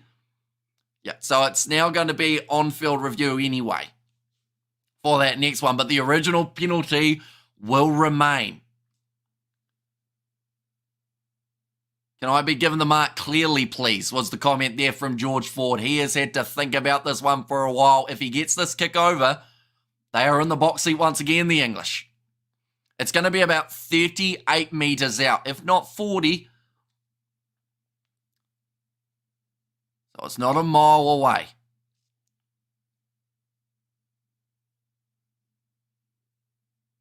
Okay, they're just checking to see. So bright yellow to normal yellow, pretty much, yeah. 2 metres in from the 2 metre line. Or sorry, the 40 metre line. We got there in the end. How long left? At the moment, there is 2 minutes, 16 seconds remaining. The other one's on the 10-metre line. George Ford has a decision. Does he want the one with the angle or does he want the one a little bit further out straight in front? We have to wait and see. Is it kickable? It certainly is. Like, it's definitely within George Ford's range. It's just whether or not he will get this kick over. It's his first of the day. TMO loves to get his 5 minutes of influence. Look at me, I do good. It's possibly the most painful dragged out game I've ever seen this year. Oh, sorry, I've seen this year. Right. George Ford to line up this kick. They haven't got a kicking tee for him yet. But they are calling it over. Is this kickable? It certainly is. 30, I'd say maybe 42 out on the angle. But it's definitely kickable. But George Ford has to get it over. That's the big thing. If he gets it over, they're going to be in a very good position to go on to win this game. New Zealand would only have about a minute and a half to come back and get a penalty of their own, playing with 14 as well. But George Ford, the pressure is on. It's 45 metres out. It's getting longer. Now, can he get this one? George Ford, he normally gets these ones over in his sleep. But is this different? George Ford, it's coming round. It's hit the post. And it's bounced back. Oh, Tui Pilotu, though, dropped the ball 10 metres out. And England now have a scrum right in front of the sticks. So that's almost better. Well, it's not better. He would have liked to get the kick over. But this is now the perfect situation. If the All Blacks can't get their scrum right, England, I believe, will drop someone in the pocket. And we will see George Ford, just like in the Rugby World Cup, kick it over the sticks. But it went straight from, yay, it's missed, to, oh no, we've dropped it. All in one moment. The emotional roller coaster for these sides. And straight away, George Ford was just setting up the scrum, saying, right, I'm going to be there. I'm going to be ready. Fire it back to me when you can, Randall. The All Blacks have been told, do not push early. 45 seconds remaining here. So I think there'll still be time for one more play after this. But George Ford is, hang on. Yeah, he is. He's in the pocket. The All Blacks putting pressure on. Randall looking for it and he couldn't get it. Oh no, he's rushed it. And now George Ford. Oh, that's a bit high from Tui Pilotu. He's dragged him down by his collar. But the English, They are about 25 metres out from the line. This one's going to be an epic finish between these two teams. Randall, they thought about the drop kick, but they're not in position now. Oh, now they're considering it though. Setting back up into the breakdown. A soft one more, one of the turnover, but they can't get it. Still 2 seconds remaining. Do they want the drop kick? Will they set it up? It looks like they're going to go forwards first. New Zealand cannot afford to give away a penalty, and they're going to put the pressure on England. Say you have to get that drop kick if you want to beat us. It looks like they're set up, getting ready for that last minute chance. They're still going to be about 30 metres out. It's back into the pocket. George Ford, does he get it? He misses. And England are 2 points short. New Zealand, they did not deserve to win that game. And somehow, New Zealand have won. The difference was the tries. 3 for the All Blacks. That last kick from Damien McKenzie made the difference. It seemed like it took a little bit longer to get to George Ford than he would have liked. And because of that, it misses away to the right-hand side. George Ford, he's normally safe as houses when it comes to that, but 2 big moments for him. I have to say it again. Why did they take Smith off? Yes, he had missed drop kicks, but he could have got that 3. You just never know. But somehow Razor is celebrating like he's just kept his job because he probably needed that one. But they will get the win, the All Blacks, 24-22. Not a mile off my prediction. 25-18 is what I went with. But it's a bit of fun, isn't it? Bit of a heart racer for the morning. It's currently 6:11 a.m. This is when people normally would sleep. But we're going to be doing another live stream. Ladies and gents, in 19 minutes time, we are going live for the matchup taking place between Fiji and Scotland. It's going to be a big one. And we are going to be covering it on the channel as well. But I do thank you all very much for tuning in. We will quickly put out that post-match review, hopefully in time before that next match does start. But it is greatly appreciated you all being here for this contest. There are a lot of question marks around this New Zealand side. We have got there, screw you New Zealand, lucky bastards. You did not deserve that. You are not all that, says Fit. I agree. I think that New Zealand somehow, I don't know how, but they somehow managed to win a game that honestly was their worst game I have seen them play, not just for 2024, but probably over the last maybe 4 years, something like that. Like, this was awful from New Zealand, but like they always say, if you can somehow win on your worst day, you're doing something slightly right. And I feel like there were certain players such as a Wallace Satiti, like his impact was absolutely crazy for this game when you consider the fact that some of the other players out there on the field we just didn't see throughout this match. But I mean, they'll take it, but they should look at that game honest. Like, you can look at it as a win, but I look at that one as a loss in certain extents because they've got to fix something before next week or else they'll be in a lot of trouble. That is for sure. But nonetheless, I do thank you all very much for tuning in. If you did enjoy, be sure to win a like. You can't win them. You can hit that like button though and subscribe to the channel. And I will see you all for the next one.